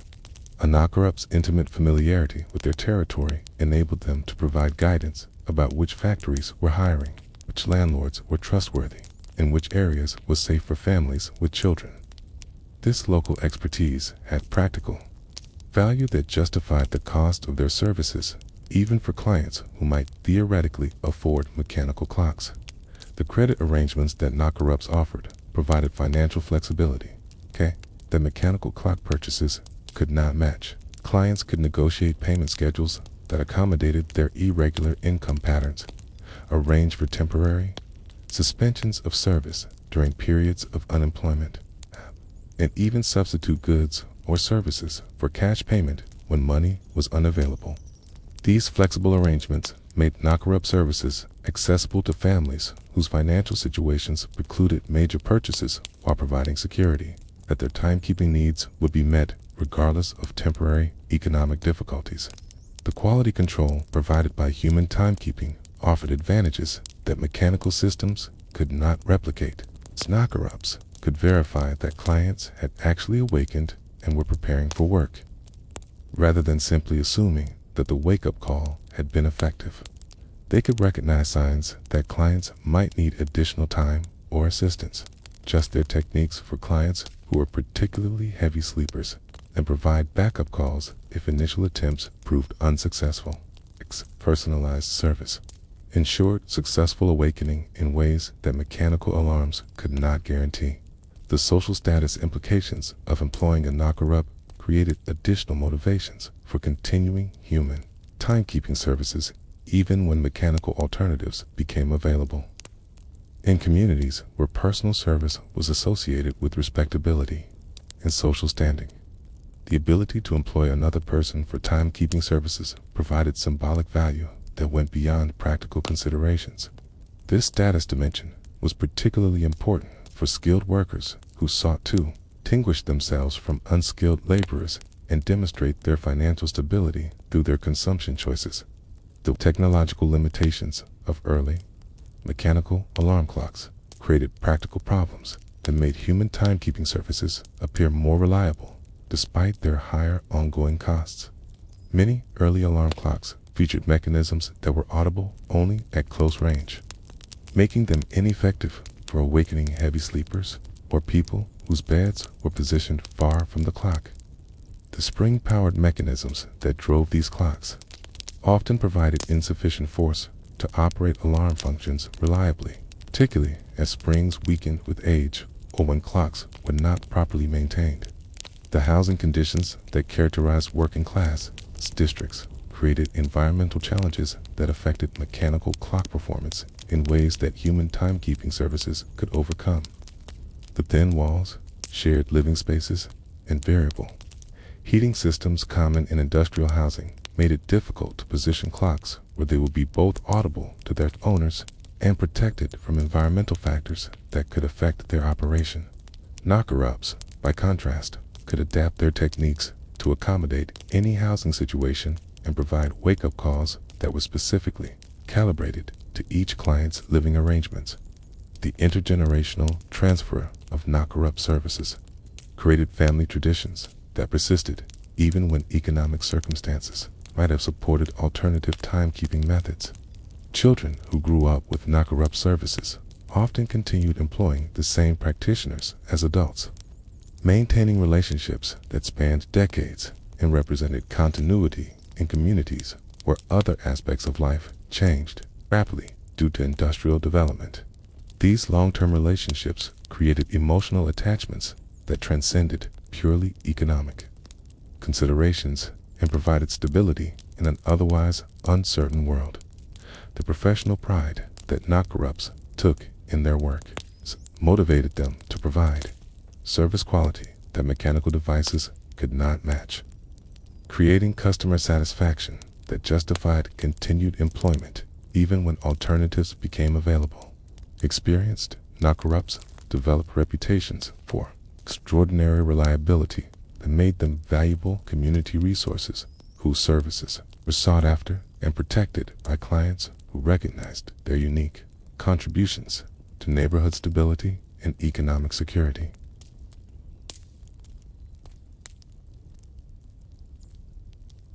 While knocker-ups navigated the treacherous pre-dawn streets to serve the working classes, the wealthy inhabitants of England's grand estates and fashionable townhouses experienced an entirely different relationship with time and awakening that illuminated the profound social divisions that characterized industrial society.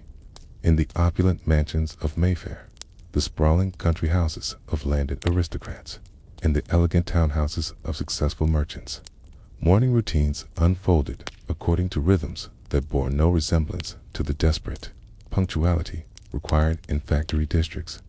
Here, time served human convenience rather than industrial necessity. An awakening occurred through systems of personal service and mechanical luxury that transformed the simple act of rising from sleep into an elaborate choreography of comfort and privilege. The domestic architecture of wealthy households reflected their fundamentally different relationship with timekeeping through the integration of sophisticated clock systems that served both practical and ceremonial functions. The grand halls and reception rooms of aristocratic homes featured elaborate long-case clocks whose Westminster chimes marked the hours with musical precision that could be heard throughout multiple floors.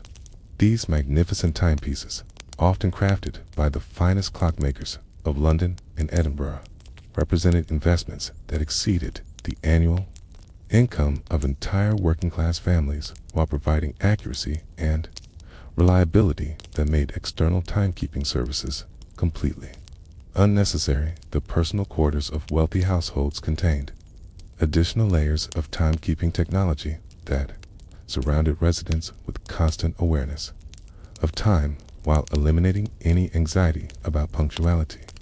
Bedrooms featured multiple clocks of varying sizes and styles, from ornate mantel clocks that chimed softly on the quarter hours to delicate traveling clocks that could be positioned beside beds for immediate consultation upon awakening.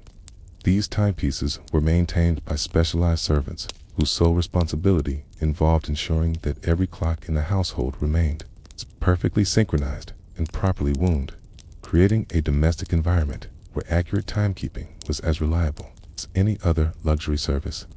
The morning routines of aristocratic households began not with the harsh necessity of immediate awakening, but with gentle preparation that acknowledged the natural rhythms of sleep and comfort that Kane's industrial workers could never afford to indulge. Personal servants, typically ladies' maids for women and valets for men, approached their employers' chambers at appointed times that were determined by social schedules rather than industrial requirements. These servants possessed intimate knowledge of their employers' preferences for awakening, understanding precisely how to balance the need for timely rising with respect for personal comfort and dignity. Lady Margaret Thornfield, whose London household during the 1850s exemplified the sophisticated timekeeping arrangements available to the wealthy, described her morning routine in diary entries that reveal the elaborate systems of personal service that surrounded aristocratic awakening.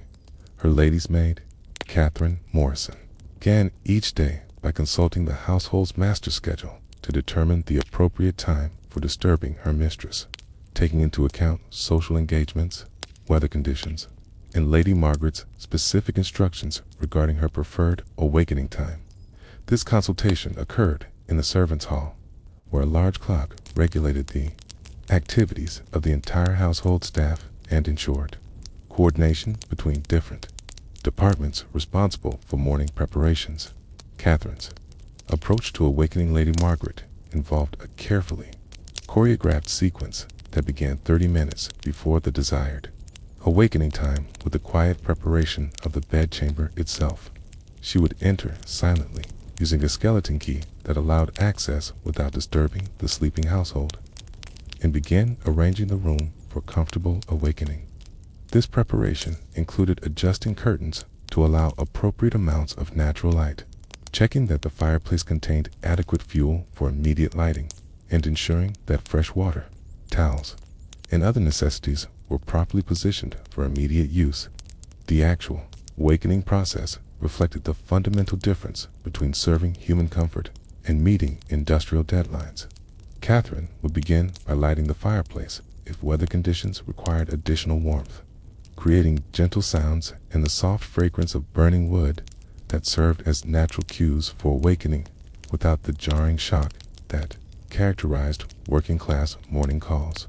She would then approach Lady Margaret's bed and begin speaking in soft, respectful tones that gradually increased in volume until her mistress showed signs of consciousness.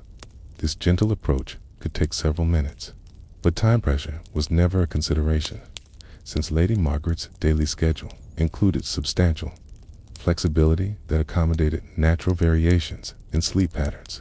The technological advantages available to wealthy households extended beyond simple timekeeping to encompass mechanical systems that automated many aspects of morning preparation.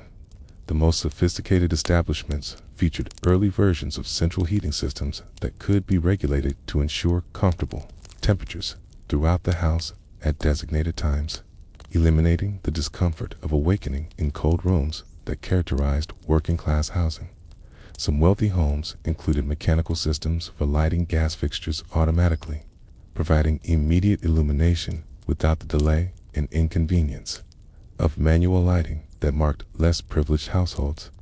The breakfast arrangements in aristocratic homes reflected their leisurely approach to morning schedules through elaborate systems of food preparation and service that began hours before the family's awakening and continued according to flexible timing that accommodated individual preferences.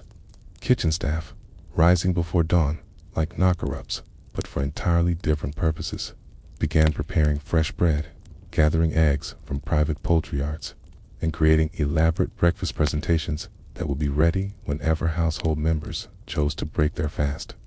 This system allowed family members to awaken naturally and descend to breakfast at their convenience, rather than conforming to rigid schedules determined by external employment requirements. The social calendars that governed aristocratic life operated according to principles that were completely incompatible with the precise timing requirements of industrial employment. Morning social calls, afternoon visiting hours, and evening entertainments followed established customs that provided substantial flexibility in timing while maintaining the social obligations that defined upper-class life. A gentleman who awakened 30 minutes later than planned faced no consequences beyond minor schedule adjustments, while a factory worker, facing similar delays, would risk immediate termination and economic disaster for his entire family. The educational arrangements for wealthy children reflected their class's different relationship with punctuality and time management. Private tutors, governesses, and exclusive schools provided instruction according to schedules that prioritized educational quality over strict adherence to rigid timing. A young aristocrat who required additional sleep due to illness or late-night social obligations could adjust his educational schedule without facing the disciplinary consequences that would affect working-class children whose families depended on their prompt arrival at factory employment. The healthcare available to wealthy families included medical professionals who could be summoned at any hour to address health concerns that might affect sleep patterns or awakening schedules. Family physicians, often residing nearby or maintaining rooms within large households, provided immediate attention to any conditions that might disrupt normal sleep cycles. This medical support allowed wealthy individuals to maintain optimal health and regular sleep patterns that facilitated natural awakening, while working-class families struggled with health problems that often made reliable awakening more difficult, even as their employment situations demanded greater punctuality. The recreational activities available to aristocratic households included late-night entertainments that would have been impossible for working-class families whose employment required early rising. Evening parties, theatrical performances, and social gatherings often extended well past midnight, creating sleep deficits that wealthy individuals could accommodate through flexible morning schedules, while working-class families could not afford such indulgences. The freedom to sacrifice sleep for entertainment represented a luxury that was available only to those whose livelihoods did not depend on precise punctuality. The domestic technology available in wealthy households during the latter half of the 19th century included early mechanical alarm systems that provided reliable awakening without the human intervention required by working-class families. Sophisticated mechanical clocks featured multiple alarm settings, adjustable volume controls, and spring-driven mechanisms that could operate reliably for extended periods without the maintenance requirements that made such devices impractical for working-class ownership. These technological advantages were available exclusively to families whose wealth could support both the initial investment and ongoing maintenance costs that mechanical timekeeping required. Between the desperate punctuality of the working class and the leisurely flexibility of the aristocracy, existed a growing segment of society that occupied an uncomfortable middle ground in the geography of timekeeping and social status. The emerging middle class of clerks, shop managers, small business owners, and skilled professionals found themselves caught between competing demands for respectability and economy, aspiring to the technological independence that mechanical clocks represented while remaining vulnerable to the financial pressures that made knock-up services a practical necessity. Their relationship with timekeeping revealed the complex anxieties and aspirations that characterized social mobility during the Industrial Revolution. As families struggled to balance the symbolic importance of owning timepieces with the practical constraints of limited budgets and uncertain employment, the household of James Whitmore, a clerk in a Manchester cotton trading firm during the 1860s, exemplified the delicate calculations that middle-class families made regarding timekeeping investments and their implications for social standing. Whitmore earned 35 shillings per week, a salary that placed his family well above the subsistence level that characterized working-class life, while remaining far below the comfortable abundance enjoyed by the wealthy merchants and factory owners whom he served in his professional capacity. This intermediate position created unique pressures as the family sought to maintain appearances appropriate to their social aspirations, while managing financial realities that required careful budgeting and occasional compromise. The Whitmore family's timekeeping arrangements evolved gradually over several years as their financial situation improved and their social ambitions became more defined.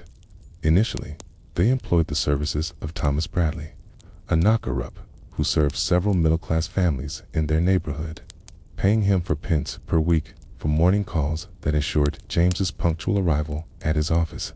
This arrangement provided reliable timekeeping while allowing the family to allocate their limited resources toward other symbols of respectability, such as better clothing, improved housing, and education for their children. The decision-making process revealed the complex factors that influenced middle-class consumption during this period.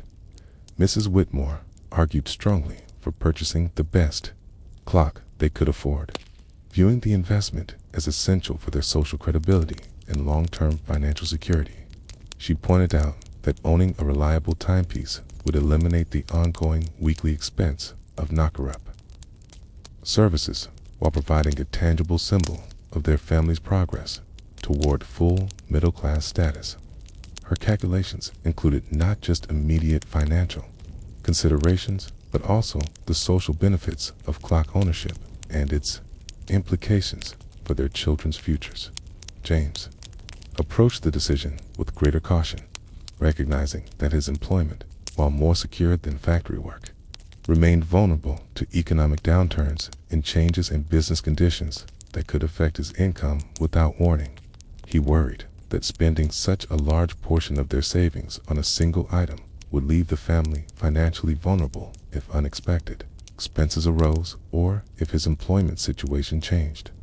His concerns reflected the anxiety that characterized middle-class life during this period, as families struggled to balance aspirations for upward mobility with realistic assessments of their financial security. The compromise solution that the Whitmore family ultimately adopted involved purchasing a mid-range mechanical clock while maintaining their knocker-up services as backup protection against the risk of mechanical failure. This dual approach required additional expense, but provided both the social benefits of clock ownership and the security of human timekeeping services as insurance against oversleeping. The arrangement reflected the middle-class tendency to seek safety through redundancy, investing in both traditional and modern solutions to avoid the catastrophic consequences that would result from timekeeping failure. The practical experience of mechanical clock ownership proved more challenging than the Whitmore family had anticipated, requiring new knowledge and skills that were not immediately obvious to first-time owners. The clock required daily winding at precisely the same time to maintain accuracy, responsibility that James assumed, but which created additional pressure in his already demanding daily routine. The mechanism occasionally gained or lost time due to temperature variations, humidity changes, or subtle mechanical issues that required adjustment, techniques that the family had to learn through trial and error. The maintenance requirements of their mechanical clock created ongoing expenses that had not been fully anticipated when the family made their initial purchase decision. The clockwork mechanism required professional cleaning and adjustment every 6 months to maintain reliable operation. Services that cost several shillings per visit and which were essential for preventing mechanical failures that could jeopardize James's employment. These maintenance costs, combined with the occasional need for repairs when the delicate mechanisms suffered damage, meant that the total cost of clock ownership exceeded the simple purchase price by a significant margin. The social benefits of clock ownership proved to be as complex as the practical challenges, creating new forms of status anxiety, even as they eliminated the embarrassment of knocker-up dependence. The Whitmore family discovered that mechanical clocks, like other symbols of middle-class status, were subject to subtle hierarchies and judgments that required ongoing attention and investment. Their mid-range American clock, while adequate for timekeeping purposes, was clearly inferior to the elegant English timepieces owned by more prosperous neighbors, creating new pressures for upgrade and improvement that had not existed when they relied on knocker-up services. The breakfast routine in the Whitmore household reflected the changing dynamics of middle-class domestic life. As mechanical timekeeping replaced human services, Mrs. Whitmore assumed responsibility for monitoring the clock and ensuring that family members awakened at appropriate times, a duty that required her to rise earlier than her husband and children to prepare for the day ahead. This domestic arrangement reflected broader patterns of middle-class family organization, where wives took on increasing responsibility for household management as families sought to eliminate their dependence on external services. The children's education in timekeeping and punctuality became an important component of their preparation for middle-class adult life.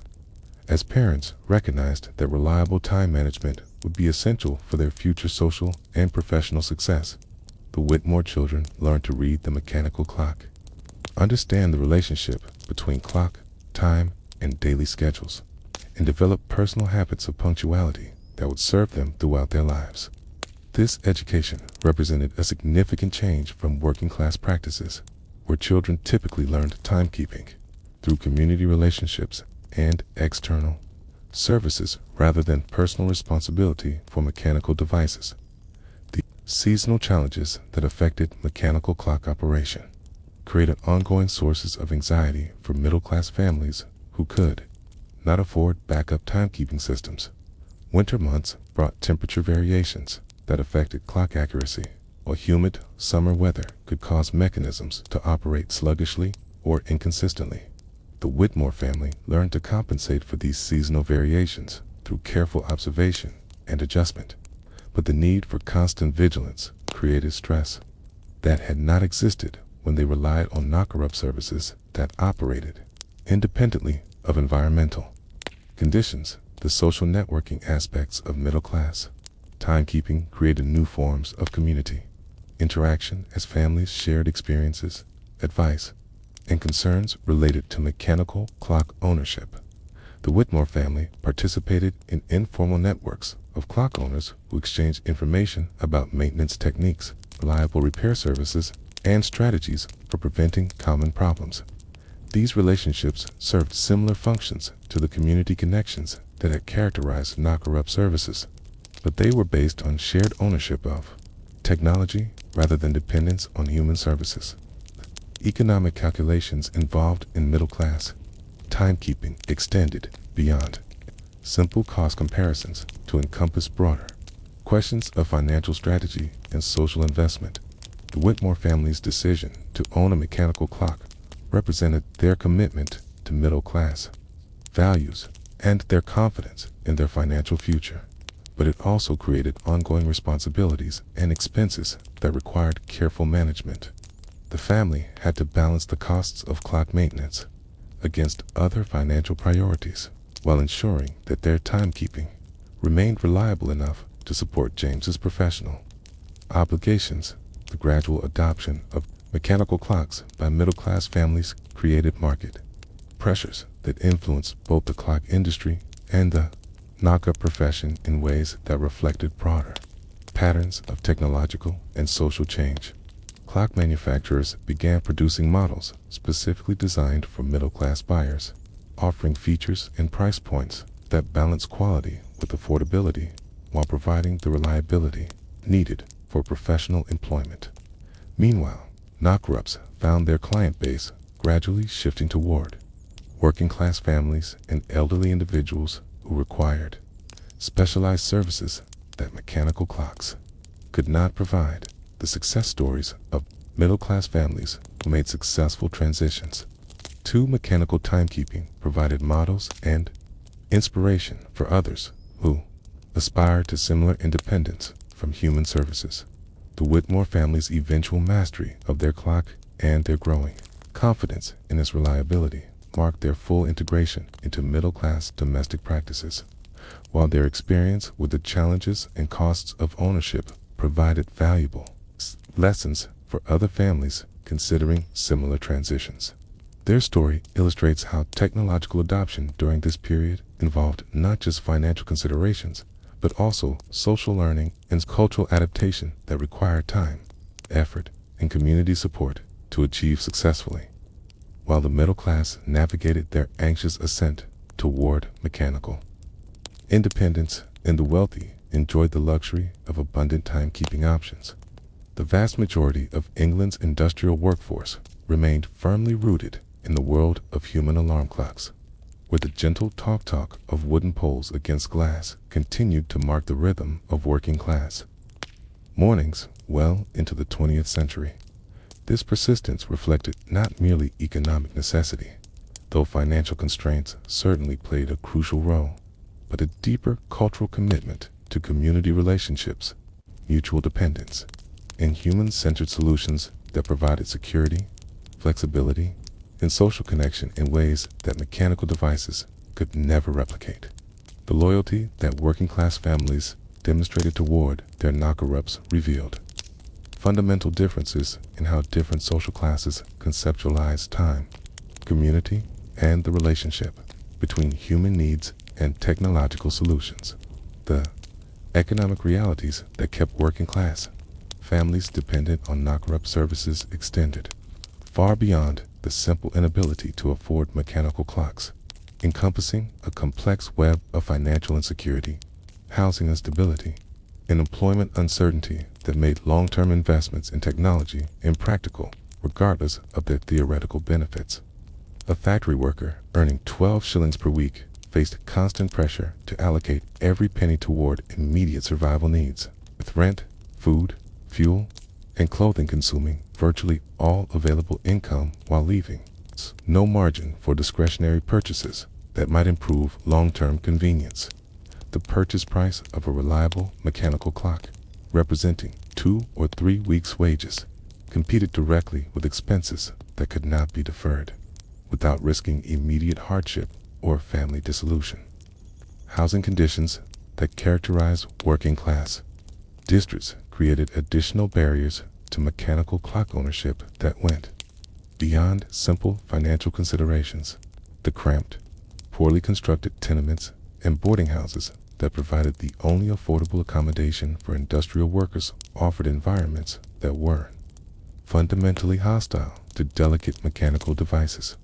These buildings featured thin walls that provided no protection from vibration, temperature extremes that could damage sensitive clockwork mechanisms, and high humidity levels that promoted rust and corrosion in metal components. The shared living arrangements common in working-class housing made it difficult to position clocks where they would be both audible to their owners and secure from damage or theft by other residents. Mary Catherine O'Brien, a widow who worked in the textile mills of Oldham while raising 4 young children, exemplified the practical constraints that made knocker-up services essential for working-class families despite their ongoing cost. Her weekly income of 8 shillings and 6 pence barely covered rent for their single room in a converted warehouse, leaving precious little for food, clothing, and other necessities that could not be eliminated without endangering her children's health and her own ability to continue working. The 3 pence per week that she paid to Samuel Hartwell for morning calls represented a significant expense, but one that provided insurance against the catastrophic income loss that would result from oversleeping and arriving late to her factory. Position the territorial knowledge that experienced knocker-ups possessed made them valuable sources of practical information that working-class families needed to navigate the complex challenges of industrial urban life. Hartwell's familiarity with employment opportunities, housing availability, and social services throughout his territory provided Mrs. O'Brien and other clients with access to information networks that were crucial for economic survival. His recommendations about trustworthy landlords, reliable employers, and available assistance programs carried weight that came from years of serving families throughout their community and observing the results of various choices and strategies, the medical emergencies that periodically affected working-class families demonstrated another dimension of the security that knocker-up services provided through their daily welfare checks and emergency response capabilities.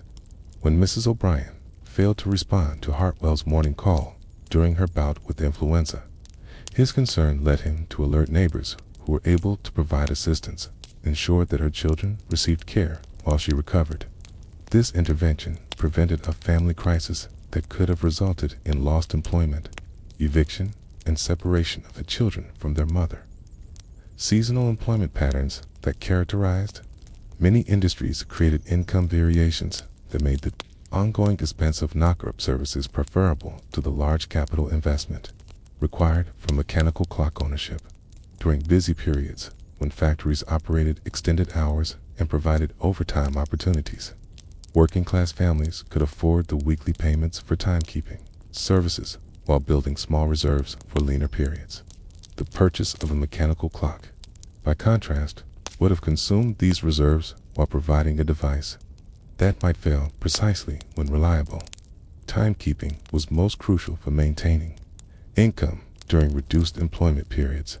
The community identity that working-class neighborhoods developed around shared dependence on knocker-up services created social bonds that reinforced mutual support and collective solidarity.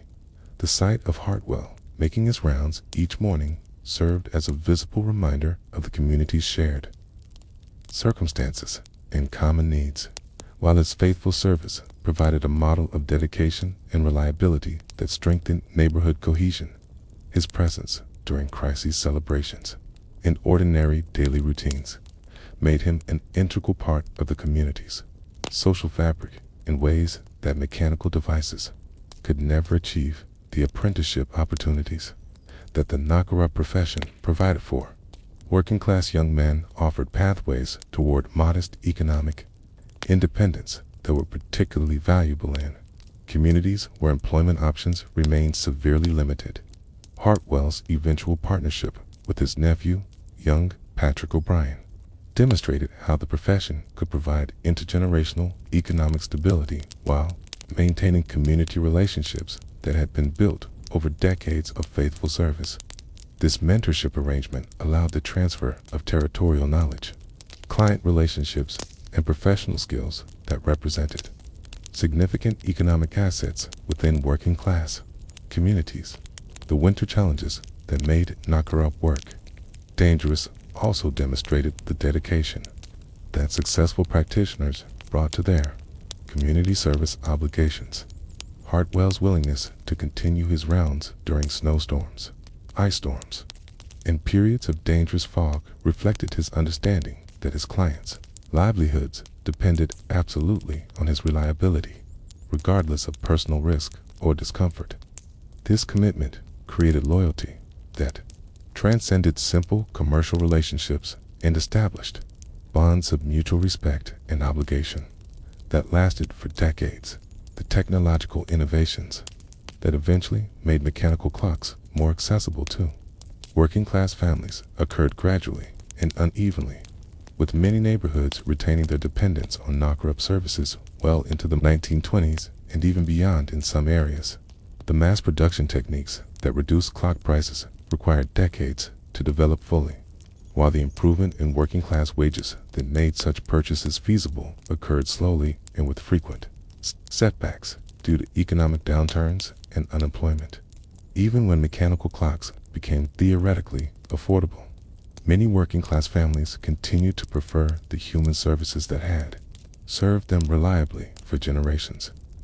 Final phase of the knocker-up profession reflected the gradual social and economic changes that transformed working-class life during the early 20th century, as improved wages, better housing, and more accessible technology slowly reduced demand for human timekeeping services. However, this transition occurred over many years and varied significantly between different communities and industries, with some areas maintaining active knocker-up services until the 1940s or even later. The persistence of these services testified to their fundamental value for working-class families and the deep community relationships that they had fostered over many generations of faithful service. The legacy of the knocker-up profession extended far beyond its practical function to encompass broader lessons about community, solidarity, mutual dependence, and the human dimensions of economic relationships that technological solutions could not fully replace. The loyalty that working-class families demonstrated toward their knocker-ups reflected values and priorities that emphasized security, flexibility, and social connection over the technological independence that other social classes pursued. Their continued reliance on the gentle talk of wooden poles against glass represented a commitment to human-centered solutions that provided not just reliable timekeeping, but also community support, emergency assistance, and social bonds that enriched working-class life in ways that mechanical devices could never match.